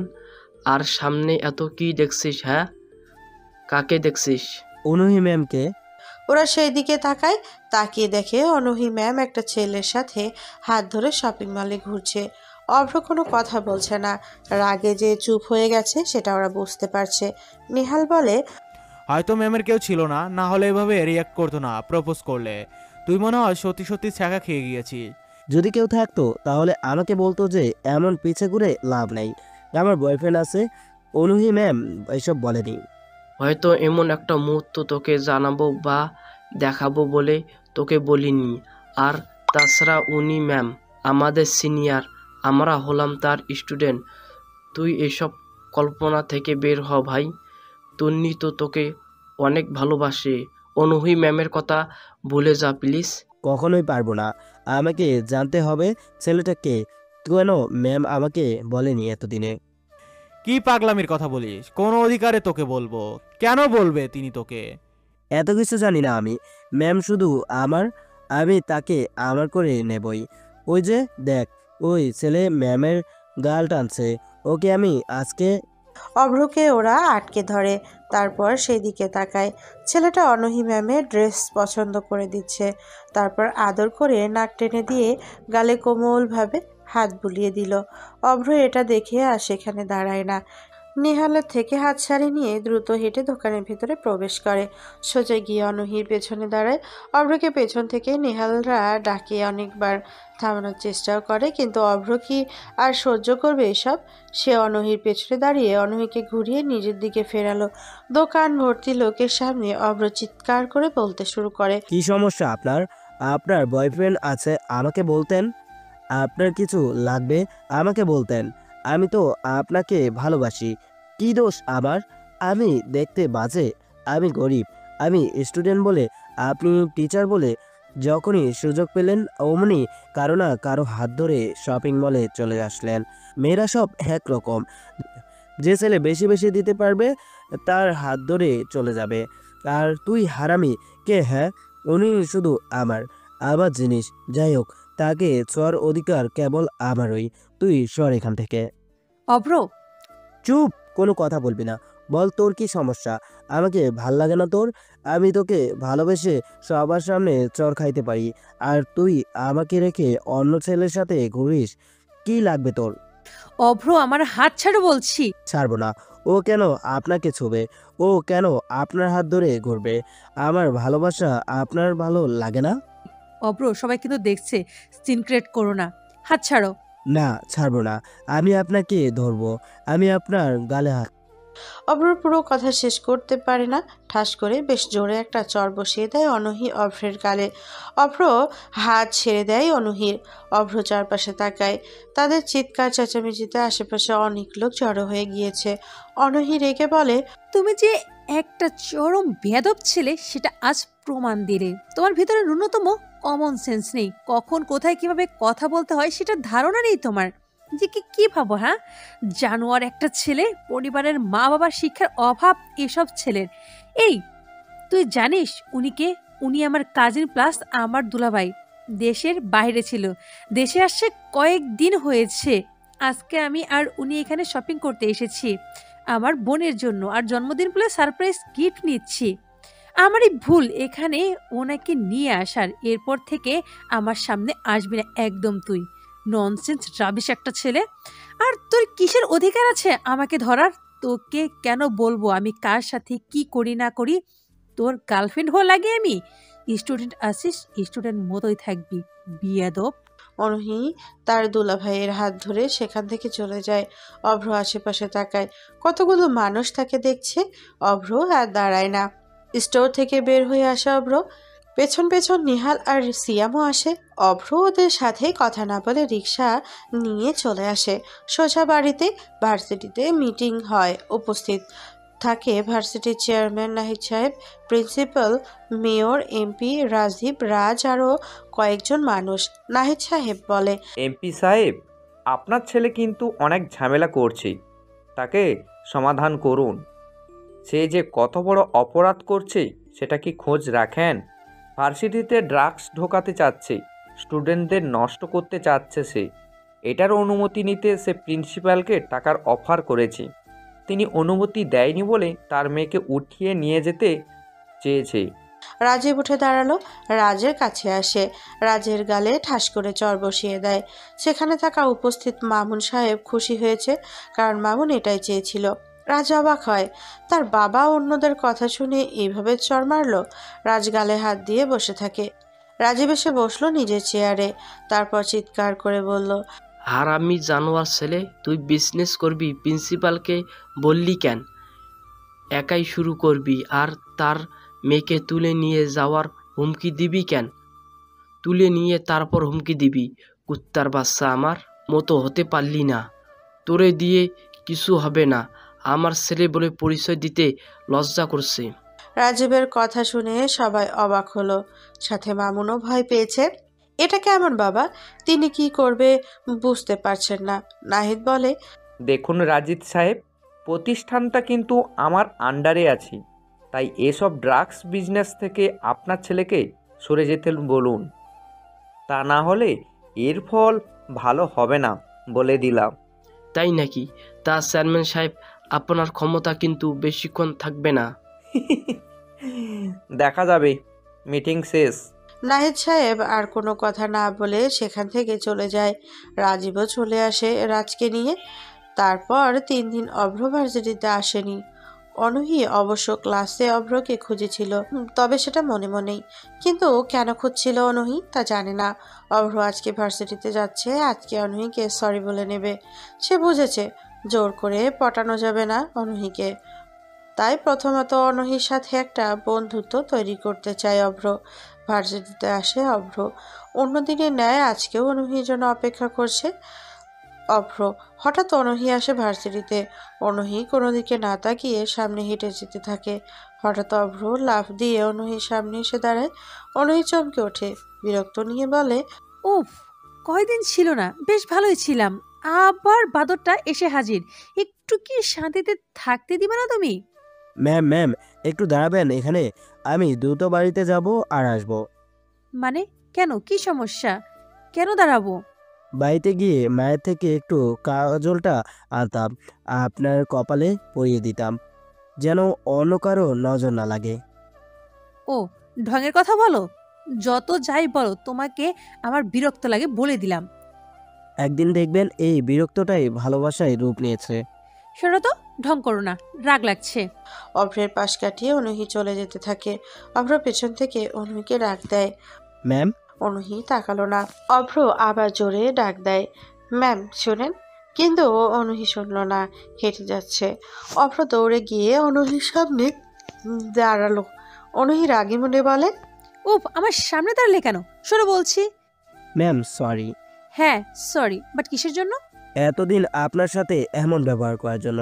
আসলে ভেবে দেখলাম আমারই অন্যায়। বাপরে, আজকে হঠাৎ কি হলো স্যারের? ভুল হয়ে গেছে ম্যাম, সরি, আর এমন হবে না। আপনি বোঝার চেষ্টা করুন, আমি সিরিয়াস, মাফ করে দিন। ওকে, করে দিলাম। এবার সরো সামনে থেকে। আপনি এত রাগী কেন? তোমাকে বলতে হবে নাকি? এত রাগেন কেন? আপনি রাগলে আপনাকে সেই লাগে, তখন মনে হয় তোমাকে না। অভ্র আর কিছু বলল না, দৌড়ে সেখান থেকে চলে আসে বন্ধুদের কাছে। নেহালরা বলে, কিরে দৌড়ালি কেন? এমনিতে। আমরা জানি কেন দৌড়াচ্ছিস। তাহলে জানতে চাইলি কেন? সর। আচ্ছা, ভুল হয়ে গেছে, পা ধর, ক্ষমা করে দিচ্ছি। সত্য। ওরা আরো কিছু বলতে যাচ্ছিল, কিন্তু হঠাৎ অভ্রের ফোনে কল আসে একটা। অভ্র ফোনের স্ক্রিনের দিকে তাকিয়ে থাকে। বন্ধুরা অভ্রকে ডাক দেয়। অভ্র শোনে না, ফোনটা পকেটে রেখে নেহালদের বলে, থাক তোরা, আমি আসছি। কিরে কোথায় যাস? একটু যেতে হবে আমার। কেন? থাক তোরা, সিয়াম তোর ট্যাক্সিটা আমাকে দে তো। অভ্র দিকে সিয়াম আর তার বাবার ট্যাক্সির চাবিটা ছুঁড়ে দেয়। অভ্র সেটা ক্যাচ করে ধরে। অভ্র দ্রুত ট্যাক্সির কাছে চলে যায়। অনুহি তখন বারান্দায় দাঁড়ানো অভ্রকে দেখছিল। অভ্রকে ট্যাক্সি নিয়ে বের হতে দেখে অনুহি মনে মনে বলে, ট্যাক্সি চালক সেটা তো শয়তান কেন? অভ্রের সাথে অনুহির এখন বেশ খানিকটা ভালো সম্পর্ক তৈরি হয়। অভ্র এখন প্রপোজ করে না ম্যামকে, একটা ফ্রেন্ড হিসেবে দুজনের কথা বলে। অভ্র বাড়িতে বসে আছে, হঠাৎ নেহাল ফোন দেয় অভ্রকে। ফোন দিতেই অভ্র রিসিভ করে। কোথায় তুই? জলদি আয়। কোথায় আসবো? একটু পর সন্ধ্যা হবে, যেতে পারবো না। আরে আয়, ম্যামকে দেখলাম একটা বাড়ির ব্যালকনিতে দাঁড়িয়ে আছে, জলদি আয়। কি? আগে বলবি তো। অভ্র আর দাঁড়ায় না, দ্রুত বাড়ি থেকে বের হয়ে সোজা চলে আসে। সেখানে নেহাল আর সিয়াম বসে আছে। টং দোকানের ভেতরে দুজনকে বসে চা সিগারেট খাচ্ছে। অভ্র যে মেয়ের সামনে দাঁড়ায়। কিরে ম্যাম কোথায়? বাপরে, ম্যামের লোভে ছুচার মতো চলে আসছে দোকানে। এমনিতে তো ডাকলে আসবি না, তাই তোকে ম্যামের কথা বলে ডেকে আনলাম। শালা হারামি, যা, বাড়ি যাচ্ছে আমি। সি বন্ধু সি, আজ একটা মেয়ের জন্য তুই বন্ধুদের এমন ভুলে যেতে পারলি? মেয়েদের মতো ঢং করবি না, থাকতো। অভ্র কথাটা বলে ঘুরলো, আর তখনই দেখতে পায় 3 তলা বাড়ির বারান্দায় অনুহি দাঁড়িয়ে আছে। অনুহিকে খোলা চুলে দেখে অভ্র হা হয়ে থাকে। অনুহি প্রথমে বুঝতে পারেনি যে অভ্র এখানে আছে। অভ্র দাঁড়িয়ে দাঁড়িয়ে দেখতে থাকে অনুহিকে। অনুহি যখন চলে যাবে তখনই দেখতে পায় অভ্র দাঁড়িয়ে থাকে। অভ্রকে দেখেই অনুহি ভেতরে চলে যায়। অভ্র বলে, এটা কি হলো? ও চলে গেল কেন? কি জানি। এটা কার বাসা? জানি না রে। সন্ধ্যা রাত অবধি অভ্র সেই বাড়ির সামনেই বসে থাকে। অনুহি অবশ্য আরও একবার এসেছিল, অভ্রকে দেখে চলে যায়। কালকে শনিবার ভার্সিটি অফ, এজন্যই অভ্র কালকে সেখানে সারা দিন আসার প্ল্যান করে। পরদিন অভ্র অনুহির বাড়ির সামনে আসলো। অনুহিকে গেটের সামনে দাঁড়িয়ে থাকতে দেখে অভ্র সাইকেল চালিয়ে অনুহির দিকে এগিয়ে যেতে থাকে। তখনই সেই দিনে সেই ছেলেটা এসে অনুহির হাত ধরলো। অভ্র থেমে যায়। অনুহি তাকায় অভ্রের দিকে। অভ্র তাকিয়ে আছে অনুহির হাতের দিকে। সে আর এগোয় না, সাইকেল ঘুরিয়ে সে চলে আসে সেখান থেকে। অভ্রের অনেক রাগ হতে থাকে। প্রিয় মানুষকে পৃথিবীর যেই স্পর্শ করুক না কেন, প্রিয় মানুষের সামনে এমন করলে রাগ হবেই। অভ্র আর সামনে আসে না অনুহির। নেহালদের অভ্র ফোন করে, সে 2 দিন ভার্সিটিতে যাবে না। বলে দেয়, কিন্তু নিহালদের একটা কাজ দেয়, আর সেটা হলো পুরো ভার্সিটিতে মাদক থেকে দূরে থাকার স্লোগান নিয়ে পোস্টার টাঙাতে বলে। একটা সভার আয়োজন করে, যেটা 2 দিন পর অনুষ্ঠিত হবে ভার্সিটিতে। নিহালরা যেন সব রকমের প্রচারণা চালিয়ে যায়। অভ্রের কথা মতো নিহালরা সবাই ঠিক মতো কাজ করছে। আজকে সব টিচার স্টুডেন্টরা বসে আছে, বিরাট বড় একটি সেমিনারের আয়োজন করা হয়েছে, কিন্তু অভ্রের কোনো খোঁজ খবরই নেই। অভ্র সিয়ামের ট্যাক্সি নিয়ে ভার্সিটিতে প্রবেশ করলো। রাজার লোকেরা সেখানে আসে, কিন্তু ভার্সিটির সিনিয়র স্টুডেন্টরা মিলে এই সেমিনারের আয়োজন করেছে, তাই তারা চুপচাপ দাঁড়িয়ে দেখছে। অভ্রের জন্য সবাই অপেক্ষা করছে। সব মিলিয়ে 500 জন মানুষ এই সেমিনারে উপস্থিত হয়েছে। টিচাররাও আছে, সাথে আছে ভার্সিটির চেয়ারম্যান নাহিদ সাহেবও। সবাইকে ইনভাইট করা হয়েছে, কিন্তু নিহালদের নেতা মানে অভ্রের কোনো পাত্তা ছিল না। তবে অভ্র মাত্র আসলো ভার্সিটিতে, নিহাল তখনই মাইকে ঘোষণা করে দেয়, বন্ধুগণ, আজকে আমরা যে সেমিনারের আয়োজন করেছি তার প্রধান কারণ হলো মাদককে না বলুন। নেশাজাত দ্রব্য থেকে নিজে বাঁচুন, দেশকে বাঁচান। এই লক্ষ্যে আমরা যে সেমিনার অনুষ্ঠিত করেছি তার পিছনে একজনের হাত আছে। সে হলো সবার প্রিয় অভ্র আহমেদ। সে এই মাত্র এসেছে। তার বক্তব্য শুনতেই আজকে এখানে সবাই উপস্থিত। সিয়াম অভ্রকে নিয়ে আসে। সিয়াম বলে, এত দেরি হলো কেন? কাজ ছিল রে। টিচাররা তোকে খুঁজছে, নাহিদ সাহেবও খুঁজছে, জলদি চল। অভ্র দ্রুত হেঁটে স্টেজে আসলো। সামনে সেমিনারের সারিতে টিচার আর গেস্টরা বসে আছে। অভ্র সবাইকে সালাম দেয়। মাইক্রোফোনের সামনে সে সবার দিকে একবার তাকালো। অনুহিও তাকিয়ে আছে অভ্রের দিকে। অভ্র বলে, ঢাকা ভার্সিটি হলো প্রত্যেক স্টুডেন্টের স্বপ্নের জায়গা। এখানে সব কিছুই চলে, রাজনীতি থেকে শুরু করে চিন্তাই সব। তবে সেগুলো গোপন থাকে বলে ভার্সিটি সুন্দর। কিন্তু আজকে আরেকটা বিষয়ের উপরে আলোচনার জন্য সবাইকে ইনভাইট করা হয়েছে, আর তা হলো ড্রাগস। ভার্সিটি হলো পড়াশোনার জায়গা, এটাকে বলা হয় পবিত্র জায়গা। এই জায়গাটাকে আমাদেরকে সুন্দর রাখা দরকার। পড়াশোনা নিয়ে রাজনীতি করতে আসেনি, তবে এখানে আজ থেকে ড্রাগস বা স্মোক করা নিষেধ। যদি কেউ পাবলিকালি স্মোক বা ড্রাগস সেবন করে তবে তাকে 20,000 টাকা জরিমানা ও ভার্সিটির মাঠে কান ধরে দাঁড় করিয়ে রাখা হবে। আর সবাইকে বলা হবে জুতা দিয়ে একটা করে তাকে মেরে যেতে। এইটাই রুলস। ভার্সিটিতে পড়তে হলে গেটের সামনে এই রুলস লেখা থাকবে, সবাই পড়বে, তারপর প্রবেশ করবে। আজকে আমরা এটা বলে যাচ্ছি, আগামীর সিনিয়ররাও যেন এটা বজায় রাখে। যদি বলেন মগের মূল্য নাকি, যা ইচ্ছা ভার্সিটিতে করব, আমরা বলার কে? আসলে আপনি ভুল ভাবছেন।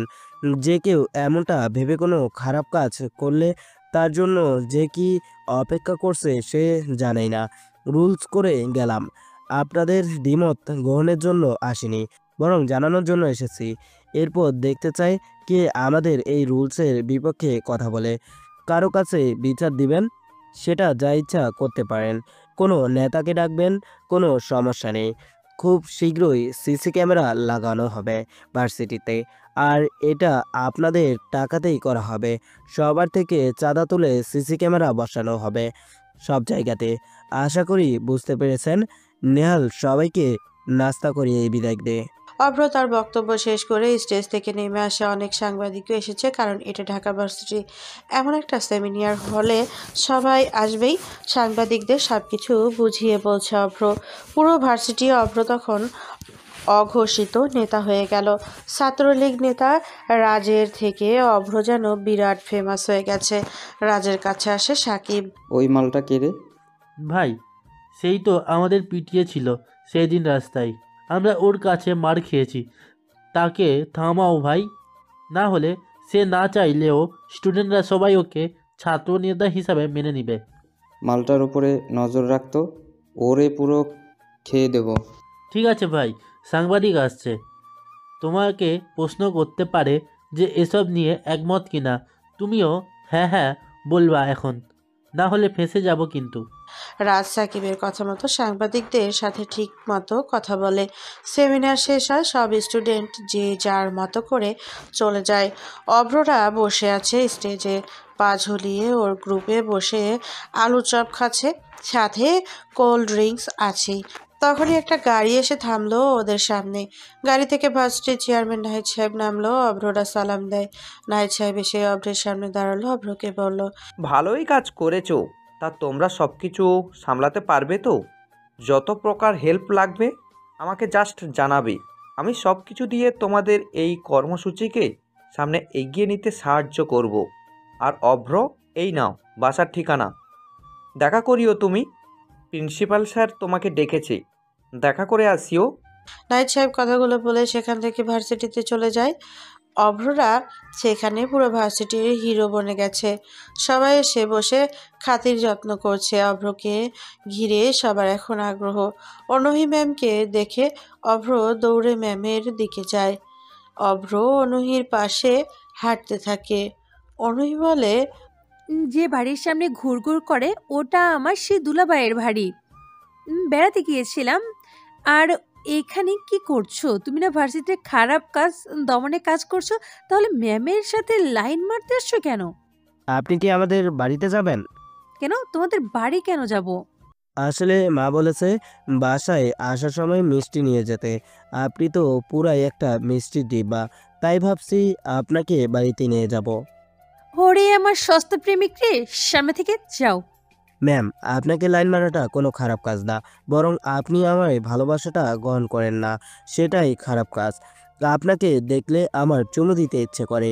উফ, তোমাকে না বলছি প্রপোজ করবা না? খুব বিরক্ত লাগে। আমার সামনে আসবে না তুমি, যাও। অভ্র চলে আসে সেখান থেকে। অনহি রেগে গিয়েছে, কিন্তু কেন?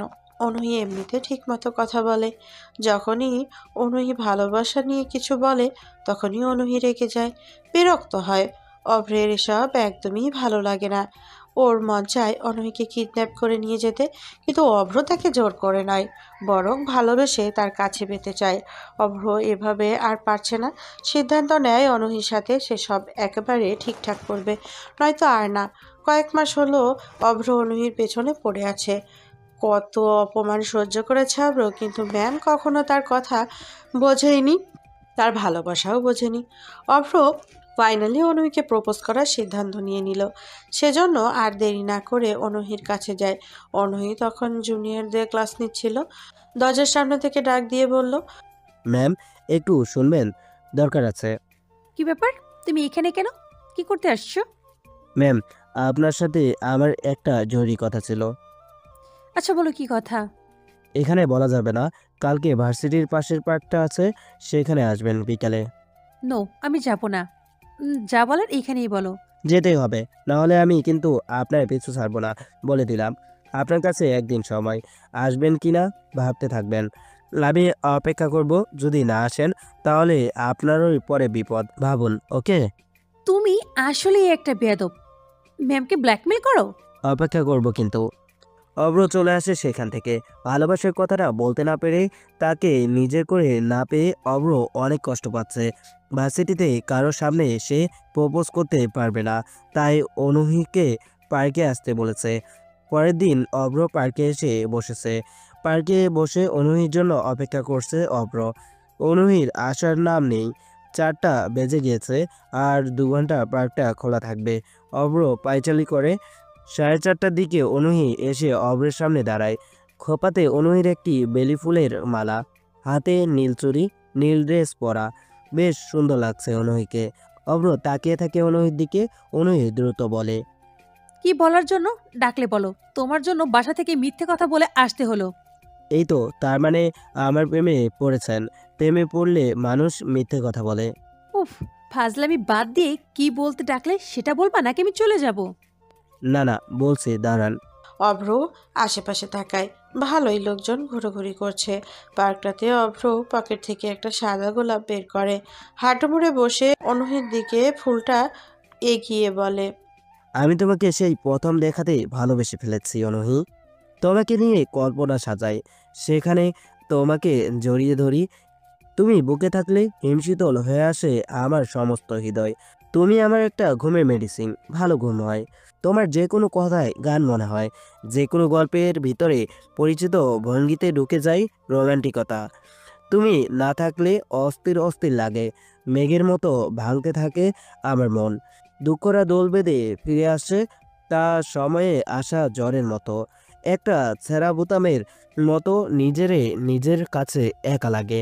কিভাবে যে তোমাকে বোঝাই, তুমি ভালোবাসলে আমি অবুঝ শিশু, তুমি না থাকলে আমি ক্রুশবিদ্ধ যিশু, তুমি না থাকলে এসব বৃদ্ধ অজগরের মতো দীর্ঘ হওয়া অসহায় রাতের কথা আমি বলবো কার কাছে? এজন্য তুমি আমার হয়েই থেকে যাও। কথাগুলো শেষ করেই উঠে দাঁড়ালো অভ্র। এতক্ষণ অনেক অভ্র আর অনূহীকে দেখছিল। হাঁটু মুড়ে বসে প্রপোজ করাটা অনেক রেয়ার, সবাই দেখছে। অভ্র উঠে দাঁড়ালো আর সাথে সাথেই অনূহী অভ্রের গালে কষে একটা চর বসিয়ে দেয়। চরের আওয়াজটা হয় বেশ জোরে। সবাই তাকিয়েছিল ওদের দিকে। অভ্র গালে হাত দিয়ে অভ্রের মাথা যেন ঝিমঝিম করছে চর খেয়ে। অভ্র মাথা নিচু করে নিল। অনূহী বলল, কুকুরের লেজ কখনো সোজা হয় না, ঠিক তেমনি তুইও ঠিক হবি না। তোকে ক্ষমা করাটাই ভুল ছিল। তোর সাহস কি করে হয় আমাকে প্রপোজ করার? আমি তো ভার্সিটির ম্যাম হই। ম্যাম তোর থেকে কত বছরের সিনিয়র জানিস তুই? নিজের চেহারার দিকে তাকাস তুই? আর তাছাড়া তোর মতো ট্যাক্সি ড্রাইভারের সাথে আমি করব প্রেম? আমার পিছে কারা ঘুরে জানিস? থাক, সেসব তোকে বলার প্রয়োজন মনে করি না। Bloody nonsense counter, go to hell. আমার সামনে আসবি না তুই কখনো। অনূহী কথাগুলো বলে চলে যায়। অভ্র বেঞ্চে গিয়ে বসে, মাথা নিচু করে কেঁদেই চলেছে। এত বড় একটা ছেলে কখনো কারো থেকে এতটা অপমান পায়নি। অভ্র সিদ্ধান্ত নেয় সে আর ভার্সিটিতে আসবে না, তবে নিহালকে সবকিছুই বুঝিয়ে দেবে। নিহালকে ফোন দেয় অভ্র। কিরে, কোথায় আছিস? তোর বাড়িতে গেলাম, আন্টি বলল তুই নাকি কোথায় যাবি বলে বের হয়েছিস। হ্যাঁ, আমি গ্রামে যাচ্ছি, সেখানে থাকতে হবে কিছুদিন। তুই সব কিছু সামলে রাখবি, ফিরতে দেরি হবে। আর কেউ যদি আমার খোঁজ করে বলবি আমার ফোন অফ, যোগাযোগ করা যাচ্ছে না। কথাগুলো বলে অভ্র ফোন কেটে দেয়। অভ্র পার্ক থেকে বের হয়ে চলে আসে সোজা বাস স্ট্যান্ডে। তারপর বাসে চলে যায় তার গন্তব্যে। কেটে যায় 2 মাস। ভার্সিটিতে গোপনে এরাজ ড্রাগস সেল করে, কিন্তু কেউ তার হদিশ পায় না। তবে এমনিতে সবকিছু স্বাভাবিক। অভ্র 2 মাসে ভার্সিটিতে আসেনি একবারও। নিহাল অনেকবার কল করেছে, কিন্তু অভ্র কোনো পাত্তা নেই। নিহালরা বসে আছে, একসাথে সবাই আড্ডা দিচ্ছে। হঠাৎ সেখানে অনূহী আসলো। সবাই দাঁড়িয়ে যায়। নেহালকে বলে, নেহাল, জি ম্যাম। তোমাদের তো সামনে এক্সাম। এই ক্লাসে তোমাদের ফ্রেন্ডকে দেখছি না তো, কোথায় সে? এক্সাম কিন্তু পড়াশোনা ভালো করে করছো তো? জি ম্যাম, করেছি। আর আমরা তো সবাই ক্লাস করি। কাকে খুঁজছেন? ওই যে তোমাদের নেতা, মানে বাদর, অপ্র কোথায়? ও অব্র, জানি না ম্যাম। 2 মাস ধরে ওর ফোন বন্ধ। বাসায় গিয়েছিলাম, আন্টিরা বললো গ্রামে গিয়েছে, কিন্তু কারোর সাথে কথা বলে না। এতদিন ভার্সিটিতে আসছে না, ওই ছেলের পড়াশোনা করতে কে বলে? অনূহী আর কিছু না বলে সেখান থেকে চলে যায়। খুব মন খারাপ হচ্ছে অনূহীর। অভ্রকে অনেক বাজে কথা শুনিয়েছিল। অনূহী অনেক কিছু নোটিশ করেছে। ভার্সিটিতে আসলেই অভ্র দৌড়ে আসতো সামনে। এখন অনূহী সেটা মনে করে আশেপাশে তাকায়। অনূহী রোজ, কিন্তু কেউ সামনে এসে দাঁড়িয়ে কিছুই বলে না। দীর্ঘশ্বাস ছাড়ে অনূহী। আবার ক্লাসে এসে সেকেন্ড ব্রেঞ্চের দিকে তাকায়। এই ছেলে অনূহীর মাথা খারাপ করে দিচ্ছে। ক্লাসেও পায় না, ভার্সিটিতেও আসে না। কখনো কখনো রিক্সাতে গেলে পিছু পিছু আসতো অভ্র। সেসবও এখন আর হয় না। কোথাও দেখলে ছুটে এসে উদ্ভট কথাগুলো বলতো। অভ্র সেসব হয় না এখন। অনূহী অভ্রকে খুঁজছে, তার নিজের না চাওয়া সত্ত্বেও। অন্যদের না বুঝতে দিলেও নিজের আচরণগুলো সেটাই বলে। অনেকে তো নেহালদের ইনডিরেক্টলি জিজ্ঞাসাও করে ফেলছে অভ্রের কথা। ধুর, নাম্বারটা নেওয়া দরকার ছিল। ক্লাস শেষে ভার্সিটি শেষ করে সবাই যখন চলে যেতে থাকে, তখনই অনূহী নেহালকে ডাক দেয়। নেহাল একাই যায় অনূহীর কাছে। অনূহী নেহালকে দূরে নিয়ে যায়। আশপাশে তাকিয়ে দেখে কেউ দেখছে কিনা। অনূহী বলল, নেহাল প্লিজ কাউকে কিছু বলো না, এমনি অব্রকে বলো না, প্রমিস করো। আচ্ছা, বলবো না। আগে প্রমিস করো বলছি। আচ্ছা প্রমিস, বলেন এবার। আগে অব্রের নাম্বারটা দাও তো প্লিজ। কিন্তু ওর নাম্বার তো অফ। তবুও দাও। আচ্ছা নিন, 018। অনূহী অভ্রের নাম্বার নিয়ে সোজা চলে যায়। তারপর বেশ কিছুদিন হলো অনূহী অভ্রকে খুঁজছে। কিন্তু অভ্রের কোনো পাত্তাও নেই। সেকেন্ড টার্ম পরীক্ষাও চলে আসে, কিন্তু অভ্রের কোনো খোঁজ নেই। পরীক্ষাও শেষ হয়, অভ্র ভার্সিটিতে আসেনি। অনূহি অনেকবার কল করেছে অভ্রের নাম্বারে, কিন্তু অনূহি প্রতিবারই অভ্রের নাম্বার বন্ধ পেয়েছে। নিহালকে অভ্রদের বাড়িতে পাঠিয়েছে অভ্র এসেছে কিনা খোঁজ নিতে, কিন্তু অভ্র আসেনি। অভ্র এসেছে আজ 2 দিন হলো, নিহালের সাথে কথা বলছে। নতুন নাম্বারটাও দিয়ে আসে নিহালকে। অনূহিকে কথা দেওয়ার কারণে নিহাল অভ্রকে কিছুই বলতে পারে না। অভ্র অবশ্য কিছু জানতেও চায়নি। নতুন নাম্বার কাউকে না দেওয়ার জন্য নিহালকে প্রমিস করায়। এভাবে আরও 2 দিন কেটে যায়। অনূহি বিকেলে তার রুমে বসে আছে, অভ্রকে কল করছে। হঠাৎ অনূহির মা রাহিলা রুমে আসে। অনূহি বলে, কিছু বলবা না? হ্যাঁ, তোর বাবা বিয়ে ঠিক করেছে, 3 দিন পর বিয়ে। ছেলে তোকে ভার্সিটিতে আসা যাওয়ার পথে দেখতো রোজ।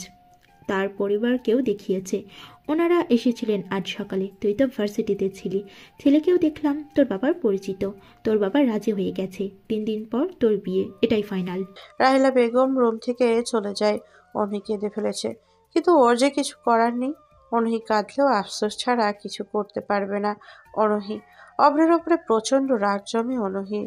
সে এমনটা হবে ভেবেই কখনো কোনো ছেলের সাথে জড়ায়নি, কিন্তু এখন সেটা আর পসিবল না। অভ্রের প্রতি রাগ করে সে বিয়েতে রাজি হয়ে যায়। অভ্র ঘুমাচ্ছে, স্বপ্ন দেখছে অনূহিকে নিয়ে। অনূহি বলছে, ওই একদম কাছে আসবে না বলে দিলাম। কোথায় যাবা সুন্দরী? আজকে তুমি আবার বড়শিতে ধরা পড়েছ। যতই লাফাও তুমি আমার থেকে পালাতে পারবে না। একদম কাছে আসবে না, ভালো হবে না কিন্তু। ছাড়ো, চুমু দিবে না বলে দিলাম। অভ্র অনয়কে চুমু দিতেই যাবে, তখনই বাস্তবে অভ্রের ফোন বেজে ওঠে। রিংটোনের শব্দে অভ্রের মেজাজ পুরো বিগড়ে যায়। কি সুন্দর একটা স্বপ্ন দেখছিল সে, কিন্তু এই ফোন কলে ঘুমটাই ভেঙে গেছে। অভ্র বিরক্তি নিয়ে ফোনটা হাতে নিল। এই ফোন কলের জন্য অনূহিকে চুমু খেতে পারল না, ফোন দেওয়ার আর সময় পেল না। বিরক্ত নিয়ে ফোন রিসিভ করলো অভ্র। ঘুম ঘুম চোখে রিসিভ করেই বলে, কোন হালারে 7 সকালে ফোন দিয়েছিস? তোর 14 গোষ্ঠীর ষষ্ঠী। রাখ শালা, ঘুমাবো আমি। সকাল সকাল যদি আবার বিরক্ত করিস তোর খবর আছে, বলে দিলাম। কি বললি? ওই কয়টা বাজে? ঘড়িতে দেখ, 12:30 বেজে গিয়েছে। আর এটা তোর এত সকাল হয়? সকালে ডেকে আসলাম, বললি আসছি। আর তুই কি বলছিস এগুলো? অভ্র চমকে ফোনের স্ক্রিনের দিকে তাকায়। হাই হাই, এটা তোর বড় ভাই অয়ন। অয়নকে এতক্ষণ গালি দিয়েছে অভ্র। অয়নকে বলল, মানে ভাইয়া তুমি এত সকালে কল? কানের নিচে দুটো চড় দেবো বেয়াদব। কয়টা বাজে? মাকে ফোন দেব, বলবো যে দেখো তোমার ছেলে ঘুমাচ্ছে আর ভুলভাল বকছে। এই না না, এমন করো না। আমি উঠছি, কি করতে হবে বলো? দ্রুত চলে আয় বসুন্ধরাতে, ভুলে গেছিস? না, আসছি। বলে অভ্র বিরক্ত হয়ে জোরে শ্বাস নিল। ধুর, অভ্রের কোনো কিছুই ভালো লাগে না। চুল দাড়ি কিছুটা বড় হয়ে গেছে, কাটতেও ভালো লাগে না অভ্রের। অভ্র দ্রুত গোসল করে ফেললো। কিছু খেতে ইচ্ছে করছে না ওর, একটু হাঁটাহাঁটি করতে হবে। একটা কফি বানিয়ে ছাদে উঠল অভ্র।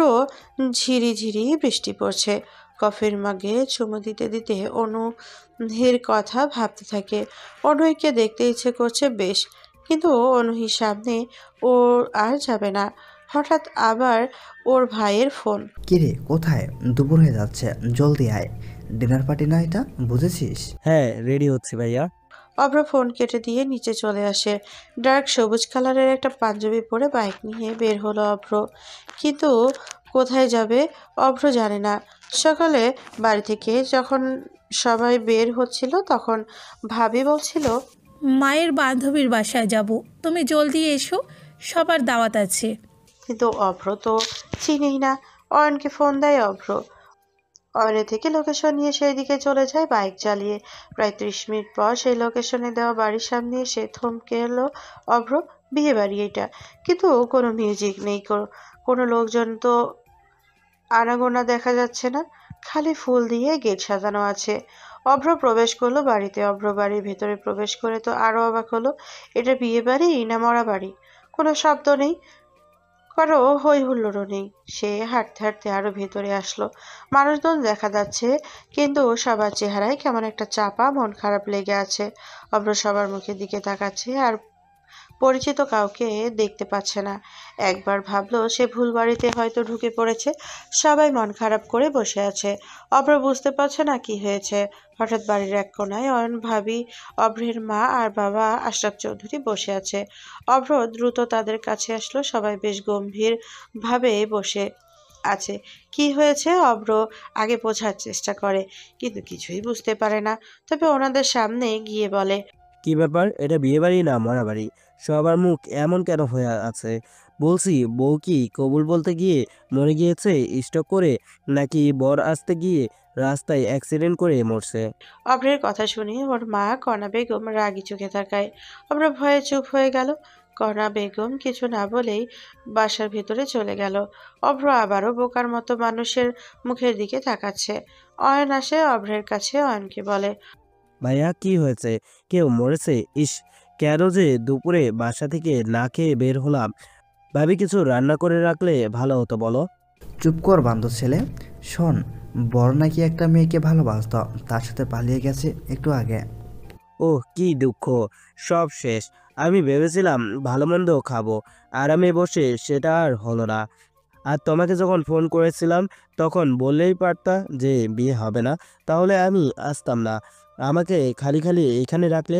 আমি তো বলতে চাইছিলাম, কিন্তু মা বারণ করলো, তো তাই বলিনি। মা যে মাঝে মাঝে কি করে বুঝি না। বিয়ে যখন হবে না তখন যাই, থাকো তোমরা।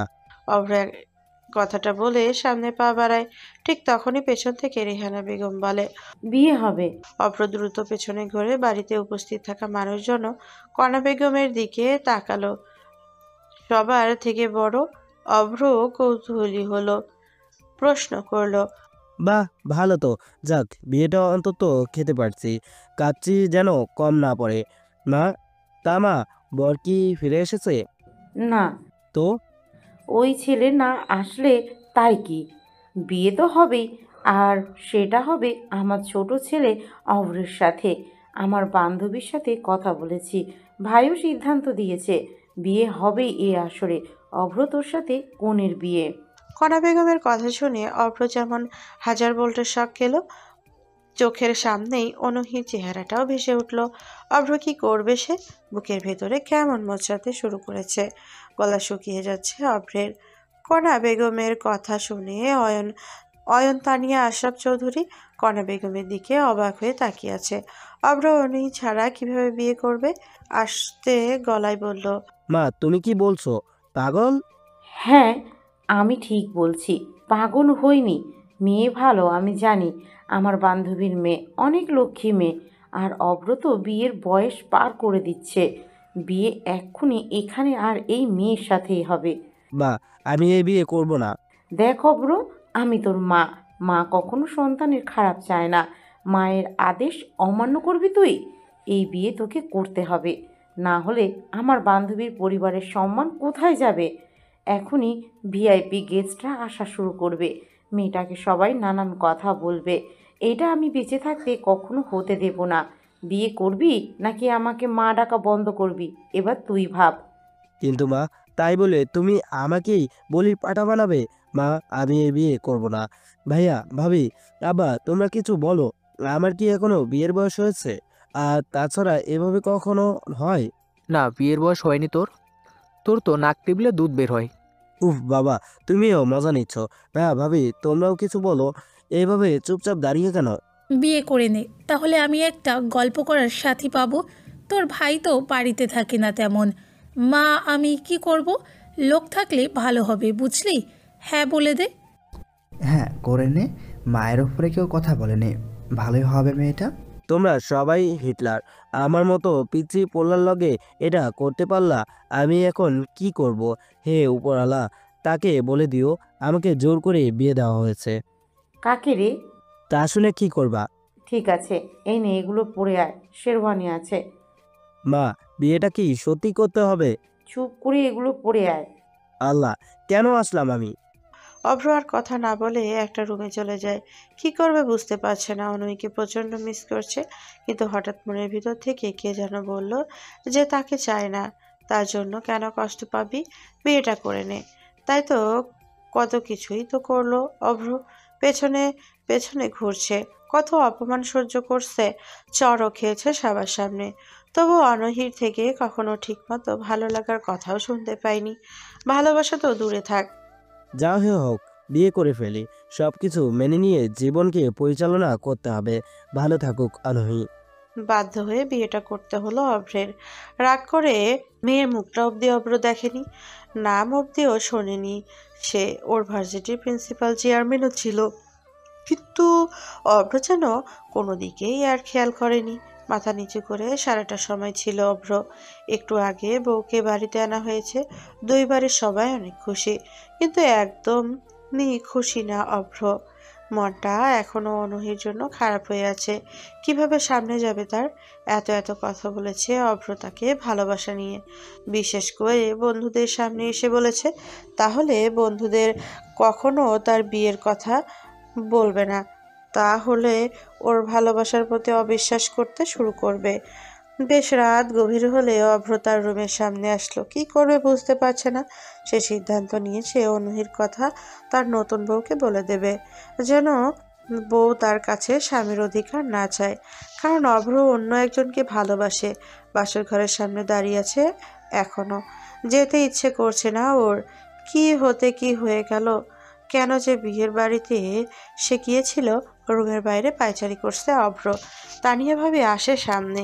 বাইরে কেন? ভেতরে না গিয়ে বাইরে এভাবে পাইচারি করছো কেন? কি হয়েছে? কি ভাবছো? আসলে ভাবি মানে? ও বুঝছি, লজ্জা পেতে হবে না, যাও ভেতরে, ঠিক মতো কাম সেরে ফেলিও, একটা নতুন অতিথিরও দরকার আছে। তানিয়া অভ্রকে দরজা খুলে ধাক্কা মেরে রুমের ভিতরে ঢুকিয়ে দিল। তারপর দরজা আটকানোর সময় জোরে জোরে বলল, তখনই ঠাস করে দরজা লাগিয়ে চলে যায়। এটা কিছু হইল? মান সম্মান বেশ সব শেষ করে দিয়ে গেল। অভ্র মরেছে ওর জ্বালায়, আর বিড়াল মারার কথা বলতে এসেছে। অভ্র আস্তে আস্তে ভেতরে আসে। অভ্রের সারা গা কাঁপছে ভয়ে, অভ্রের গলা শুকিয়ে কাঠ হয়ে যাচ্ছে। ইতিমধ্যে হাত পা কাঁপতে শুরু করে দিয়েছে। অভ্র বিছানার কাছে আসলো। নতুন বউকে বসে থাকতে দেখে অভ্র এখনো পর্যন্ত দেখেনি মেয়েটাকে কেমন দেখতে। দেখা তো দূরের কথা, অভ্র নিজের বউয়ের নামও জানে না। কি কপাল ওর! সে ভাবছিল বউ এসে তার পা ধরে সালাম করবে, তা না করে বসে আছে মেয়েটা। সালাম করার সময় অভ্র তাকে অনুয়ের কথাগুলো বলে দেবে, তার কিছুই হলো না। অভ্র আর একটু সামনে এসে তখনই মেয়েটা তার মাথা থেকে নিচের ঘুমটা সরিয়ে দিল। রুমে সাদা রঙের বাল্ব জ্বলছে। বাল্বের আলোতে মেয়েটাকে দেখে আবারও অভ্র 1000 ভোল্টের শক খেলো। 100কে তোতলাতে শুরু করলো অভ্র। জড়তা নিয়ে কিছুটা চিৎকার আর অবাকের সুরে বলল, ম্যাম আপনি? কি? তুমি এখানে কিভাবে? অভ্র চমকের উপরে চমকাচ্ছে। ঘুমটা সরাতেই যাকে দেখলো তাকে দেখার জন্য সে মোটেও প্রস্তুত ছিল না।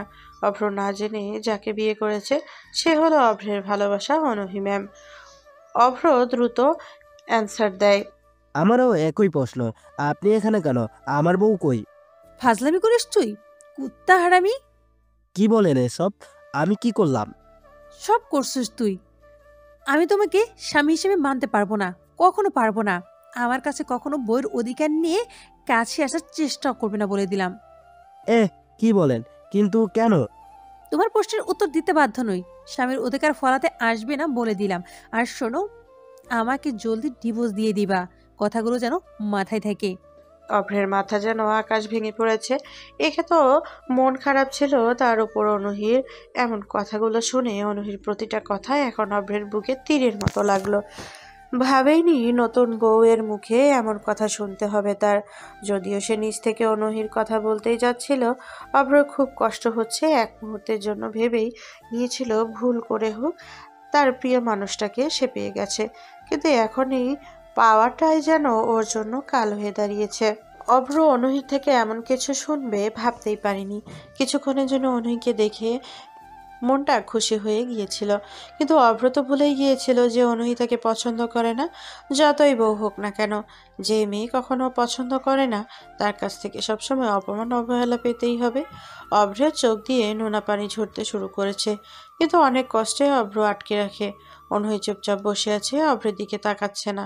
অভ্র নিজেকে সামলে নেয়, শব্দ করে হেসে বলে, আরে আমি তো চাইনি আপনাকে বিয়ে করতে, বাট হয়ে গিয়েছে বিয়ে। চিন্তা নেই, আপনাকে আমি ডিভোর্স দিয়ে দেব। আমি বুঝতে পারছি আপনার বিষয়টা, গুড, কয়েক মাসের ভিতরে সব কিছু যেন হওয়া চাই। কিন্তু এই কদিন তো আপনি আমার বউ, আর বউ যেহেতু হয়েছেন আমি তো সব অধিকার ঠিক আদায় করে নিব। অভ্রের চোখে মুখে দুষ্টুমির হাসি সে অনহির দিকে একটু একটু করে এগিয়ে যেতে থাকে, আর মুখের এক্সপ্রেশনটা বোঝাতে থাকে অভ্র একটা শয়তানি কাজ করবে। অনহি ভয় পায়, ভয়ে ঢোক গিলে ফেলে। সে ভয় নিয়ে বলে, আমি কিন্তু চিৎকার করবো বলে দিলাম, তুমি এভাবে আমার কাছে আসবে না, সরো বলছি। কেন সরব? আর আজ আপনার চিৎকার শুনে কেউ আসবে না। আমি আপনার হাজবেন্ড, আপনাকে এতদিন পর কাছে পেয়েছি, সহজে কি ছাড়া যায়? ছেলেটা তো খারাপ কেন? সব ছেলে অনেক খারাপ, অনেক বাজে। ছি। যা ইচ্ছে বলেন, বউ আমার, আমি তাকে কাছে পেয়েছি, এত সহজে তো ছাড়ব না। সব মধু খেয়েই তো উল্টাকে ছেড়ে দেব। আমার মনে আমার মনে এখন দুষ্ট কোকিল ডাকে রে, কুকু কুকু কু। অভ্র শয়তানি হাসি দিয়ে অনহির দিকে এগিয়ে যেতে থাকে। অনহিও বিছানার উপরে একটু একটু করে পিছিয়ে যেতে থাকে। এক সময় অনহি বিছানায় পড়ে যায়। অভ্র দেরি করে না, দ্রুত অনহির উপরে ঝুঁকে পড়ে। অভ্র এই প্রথমবার অনহির এতটা কাছে আসলো। অভ্রের মুখে অনহির গরম নিঃশ্বাস এসে লাগছে। অভ্র অনহির ঠোঁটের দিকে তাকিয়ে আছে। অনহির ঠোঁট জোড়া কাঁপছে। অনহি চোখ বন্ধ করে নিল। অভ্র এই সুযোগে অনহির মুখে দিকে তাকালো। কত সুন্দর লাগছে অনহিকে। অভ্রর ইচ্ছে করছে এভাবে অনহিকে আরো কিছু সময় দেখি, কিন্তু অভ্র চাইলে তো আর সব হবে না। অনহিকে সে যত দেখবে ততই প্রেমে পড়ে যাবে। এই জন্য অনহি থেকে নিজেকে দূরে রাখবে। অভ্র আর দেরি না করে বিছানা থেকে একটা কাঁথা আর বালিশ নিয়ে সরে গেল অনহির ওপর থেকে। ফ্লোরে কাঁথাটা বিছিয়ে বালিশ নিয়ে শুয়ে পড়ে অভ্র। অনহি চোখ বন্ধ করেছিল এতক্ষণ। হয়ে গেল অভ্র কিছু করছে না দেখে অনহি চোখ খুলল। অভ্রকে দেখতে পায় না। অনহি শোয়া থেকে উঠে বসে অভ্রকে দেখতে পায় মেঝেতে বিছানা করে শুয়ে আছে। অনহি জোরে একটা স্বস্তির নিঃশ্বাস ফেলে অভ্রের দিকে কিছুক্ষণ তাকিয়ে থাকে। নিজে শুয়ে পড়ল। অনহি শুয়ে শুয়ে অভ্রের কথা ভাবছে। আমি কি ঠিক করলাম কি জানি, তবে আমার কেন অভ্রের প্রতি এত রাগ? ধুর, ছেলেটাকে আমার এখন এক মুহূর্তের জন্য সহ্য হচ্ছে না। অনেক রাগ জমেছে আমার। ও যা ইচ্ছে করুক, আমি ওকে বর হিসেবে মেনে নিতে পারছি না। অনহির কথাগুলো ভাবতে ভাবতে ঘুমিয়ে পড়েছে। অভ্র নিজের বিছানায় শুয়ে চোখের পানি ঝরাচ্ছে। খুব কষ্ট হচ্ছে ওর। কেন ওর সাথে এমন হলো? অনহি কি তাকে একটুও পছন্দ করে না? ডিম লাইট জ্বলছে, অভ্রের চোখ দিয়ে অঝরে বৃষ্টির মতো পানি পড়ছে। এটা ভেবে খুব কষ্ট হচ্ছে যে প্রিয় মানুষটাকে কাছে পেয়েও পাওয়া হলো না ওর। কিন্তু হাল ছাড়বে না অভ্র। অনহির মনে নিজের জন্য ভালোবাসার বীজ বপন করেই ছাড়বে। অর্থাৎ অভ্র সিদ্ধান্ত নেয় আগে যেভাবে পিছু লাগতো অনহির, আবারও একইভাবে অনহিকে পটানোর চেষ্টা করবে। দেখা যাক অনহি কতদিন না পটে থাকতে পারে, তারপর না হয় ডিভোর্স দেওয়া হবে। এইগুলো ভাবতে ভাবতে ঘুমিয়ে পড়লো অভ্র। সকালে বাড়ির সবার আগে ঘুম ভাঙিয়ে উঠল অভ্র। যে ছেলের কেউ এসে ঘুম থেকে না উঠালে যার ঘুম ভাঙে না, সে আজ তাড়াতাড়ি ঘুম থেকে উঠে বসে আছে। বিছানা থেকে উঠে অনহির দিকে তাকালো অভ্র। অনহির মায়াবী মুখের দিকে তাকিয়ে আছে সে। ঘুমন্ত অবস্থায় কি মায়াবী লাগছে অনহিকে, মনে হচ্ছে নিষ্পাপ শিশু। অভ্র ওয়াশরুম থেকে চলে যায়। তারপর ফ্রেশ হওয়ার বই নিয়ে আসবো, হঠাৎ ওর ফোনে একটা মেসেজ আসে। সেখানে লেখা, অভ্র, রাজ কিন্তু গোপনে ভার্সিটিতে ড্রাগ সাপ্লাই করছে। একটা ছেলে মারা গিয়েছে, রাজকে থামাতে হবে। অভ্র মেসেজটা পড়ে আবার বই পড়তে মনোযোগ দেয়। কিছু সময় পর অনহি ঘুম থেকে ওঠে। তাকিয়ে দেখে অভ্র জানালা খুলে টেবিলে বসে বই পড়ছে। বিছানা ছেড়ে উঠে অনহি ওয়াশরুমে যাবে এমন সময় ঘুরে অভ্রের সামনে এসে দাঁড়ালো। অভ্র বইয়ে মনোযোগ দিয়ে পড়ছে। অভ্রের গলাটা ধরে অনহি ঠাস করে চর বসিয়ে দেয়। অভ্র বোকার মতো তাকিয়ে আছে। চর বসিয়ে দিয়ে অনহি বলল, ভুলভাল সূত্র পড়ছো কেন? সেজন্য চর দিলাম। কিন্তু আমি তো বই আসতে পড়ছি। চুপ, টিচার অলওয়েজ রাইট। ও 1 মিনিট, তুমি না ট্যাক্সি চালাতে? এটা হলে এত বড় দামি বাড়িতে মালিক তোমার বাবা হয় কিভাবে? আমি তাদের পালিত ছেলে। খুশি এবার? দেবো একটা চড়। টিচারের সাথে তর্ক করো, অবশ্যই এসব জেনেই কি করব। অনূহি আর কোনো কথা বলে না, সে ফ্রেশ হতে চলে গেল। একটু পর আবার রুমে এলো। অভ্র শুধু আর চোখে দেখছে। অনূহি এসে ড্রেসিং টেবিলের সামনে বসে চুল আঁচড়াতে লাগলো। অভ্রের ইচ্ছে করছে অনূহিকে পেছন থেকে জড়িয়ে ধরে এলোমেলো কেসের মধ্যে নাক ডোবাতে, কিন্তু অভ্রের তো সেই অধিকারই নেই, তাই এইগুলো স্বপ্ন হয়েই থাকে। অনূহি বুঝতে পারে অভ্র তাকে দেখছে। অনূহি অভ্রকে কিছু বলতে যাবে, তখনই দরজায় টোকা দিয়ে তানিয়া বলল, কি ব্যাপার, আপনারা ঘুমাচ্ছেন নাকি উঠে রোমান্স করছেন? যদি উঠে থাকেন তবে তোমরা খেতে এসো, অনেক বেলা হয়ে গেছে। ভাবি জেগে আছি, আসি খেতে, তুমি যাও। আচ্ছা। দরজার সামনে থেকে তানিয়া জোরে যায়। অভ্র ঘুরে অনূহির দিকে তাকিয়ে বলে, ম্যাম আপনি কি খেতে যাবেন? কিন্তু তুমি আমাকে ম্যাম বলছো কেন? ও মা, ম্যামকে ম্যাম বলবো না তো কি বলবো? আমি তোমার ভার্সিটির ম্যাম, এইখানে তো না। এখন তো নাম ধরে ডাকতে পারো, তাছাড়া বাসার সবাই কি ভাবে বলো তো? এই সবাই তো বড় কথা হলো তোমার মা আমার মায়ের বান্ধবী। আমার বাবার কাছে এমন নিয়ে বিচার গেলে আমার খবর আছে। ও আচ্ছা ঠিক আছে, আমি ভার্সিটিতে ম্যাম বলবো, আর এখন চলেন। অভ্র আর অনূহি একসাথে খাবার টেবিলে আসলো। অনূহি বসে একটা চেয়ারে, তানিয়া আসে অভ্রের পাশে। অভ্রের কানের কাছে মুখ এনে ফিসফিস করে বলল, দেবরজি, বউকে বেশ ফ্রেশ লাগছে। ঘটনা তাহলে ভালোই ঘটিয়েছো।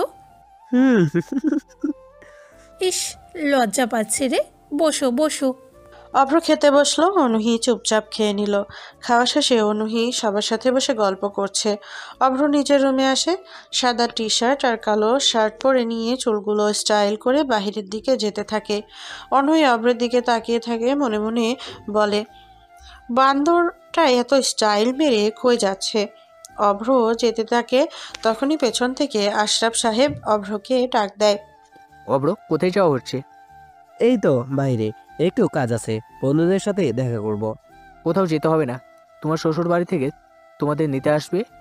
তোমার শ্বশুর আসবে নিতে, সেখানে যাবা, বাড়িতেই থাকো। ও, উনি আসবে, উনি ওনার মেয়েকে নিয়ে চলে যাবে, এতে আমার বাইরে যাওয়ার সাথে কি সম্পর্ক? তুমি কি গাধা? অভ্র অনূহির দিকে তাকালো। অনূহি অভ্রের দিকে রাগি লুকে তাকিয়ে আছে। অভ্র একটু ভয় পায়।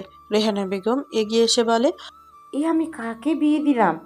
তোর কি মনে হয় তোকে ছাড়া তারা বৌমাকে নিয়ে যাবে? গাধা, তোকেও যেতে হবে। চুপচাপ ঘরে যা। কিন্তু মা। অভ্রকে আবার চোখ রাঙানি দিল বাড়ির সবাই। অভ্র সবার থেকে ঝাড়ি খেয়ে নিজের ঘরে আসে।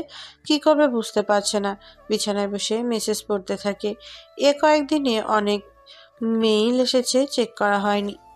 অভ্র মনোযোগ দিয়ে সেই সব দেখছে। হঠাৎ দরজা খুলে অনূহি ভেতরে আসলো।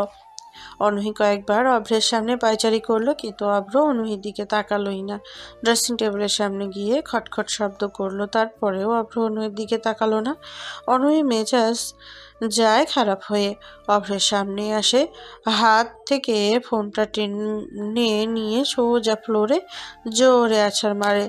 অভ্র কিছুটা চিল্লিয়ে বলে, হাই হাই, আমার ফোনে কত কি! ঠাস করে একটা চড় পড়ে অভ্রের গালে। অভ্র হাঁ করে অনূহির দিকে তাকিয়ে আছে।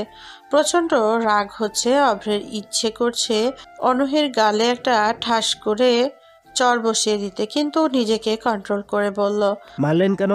আমার ফোন নিয়ে আছাড় দিলেন কেন? তুই আব্বু আম্মুর সাথে এভাবে কথা বলিস কেন? মুখের উপর তর্ক করলি কেন ওনাদের সাথে? আর এত সেজেগুতে কোথায় যাচ্ছিস? কার সাথে দেখা করার জন্য একেবারে সাহেব হয়ে বেরোচ্ছিস? হ্যাঁ, ওনারা কিছু বললেই ফোঁস করে উঠলি। কি আজব, আমার মা বাবা, আমি বলবো তো আপনার কি? আবার আমার মুখের উপরে কথা। দাঁড়া, মাকে ডাকছি। দেখুন আপনি কিন্তু বেশি।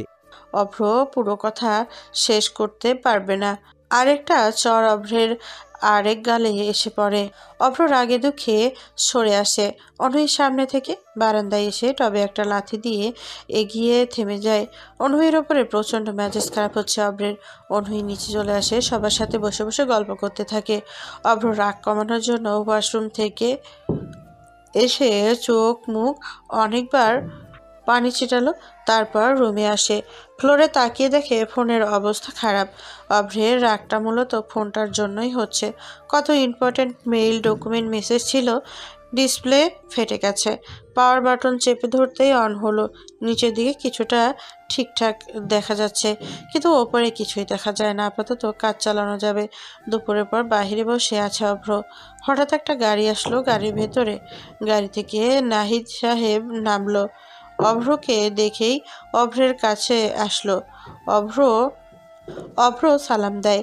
অভ্রকে বলে, তোমাদের ড্রাগস নিধন কর্মসূচি কেমন চলছে?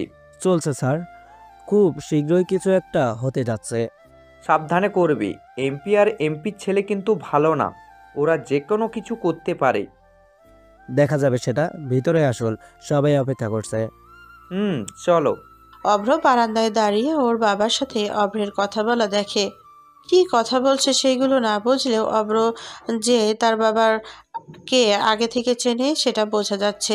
নাহিদ সাহেব ভেতরে আসলো। অভ্র ভেতরে আসে। নিজের রুমে এসে একটা কালো পাঞ্জাবি পরে নিল। বেশ স্টাইলিশ লাগছে অভ্রকে। চুলগুলো বড় বড়, একটু হালকা গোল্ড কালার করা। অনুহি লেহেঙ্গা পরেছে। বিকেলে ওরা সবাই অনুহিদের বাড়িতে আসলো।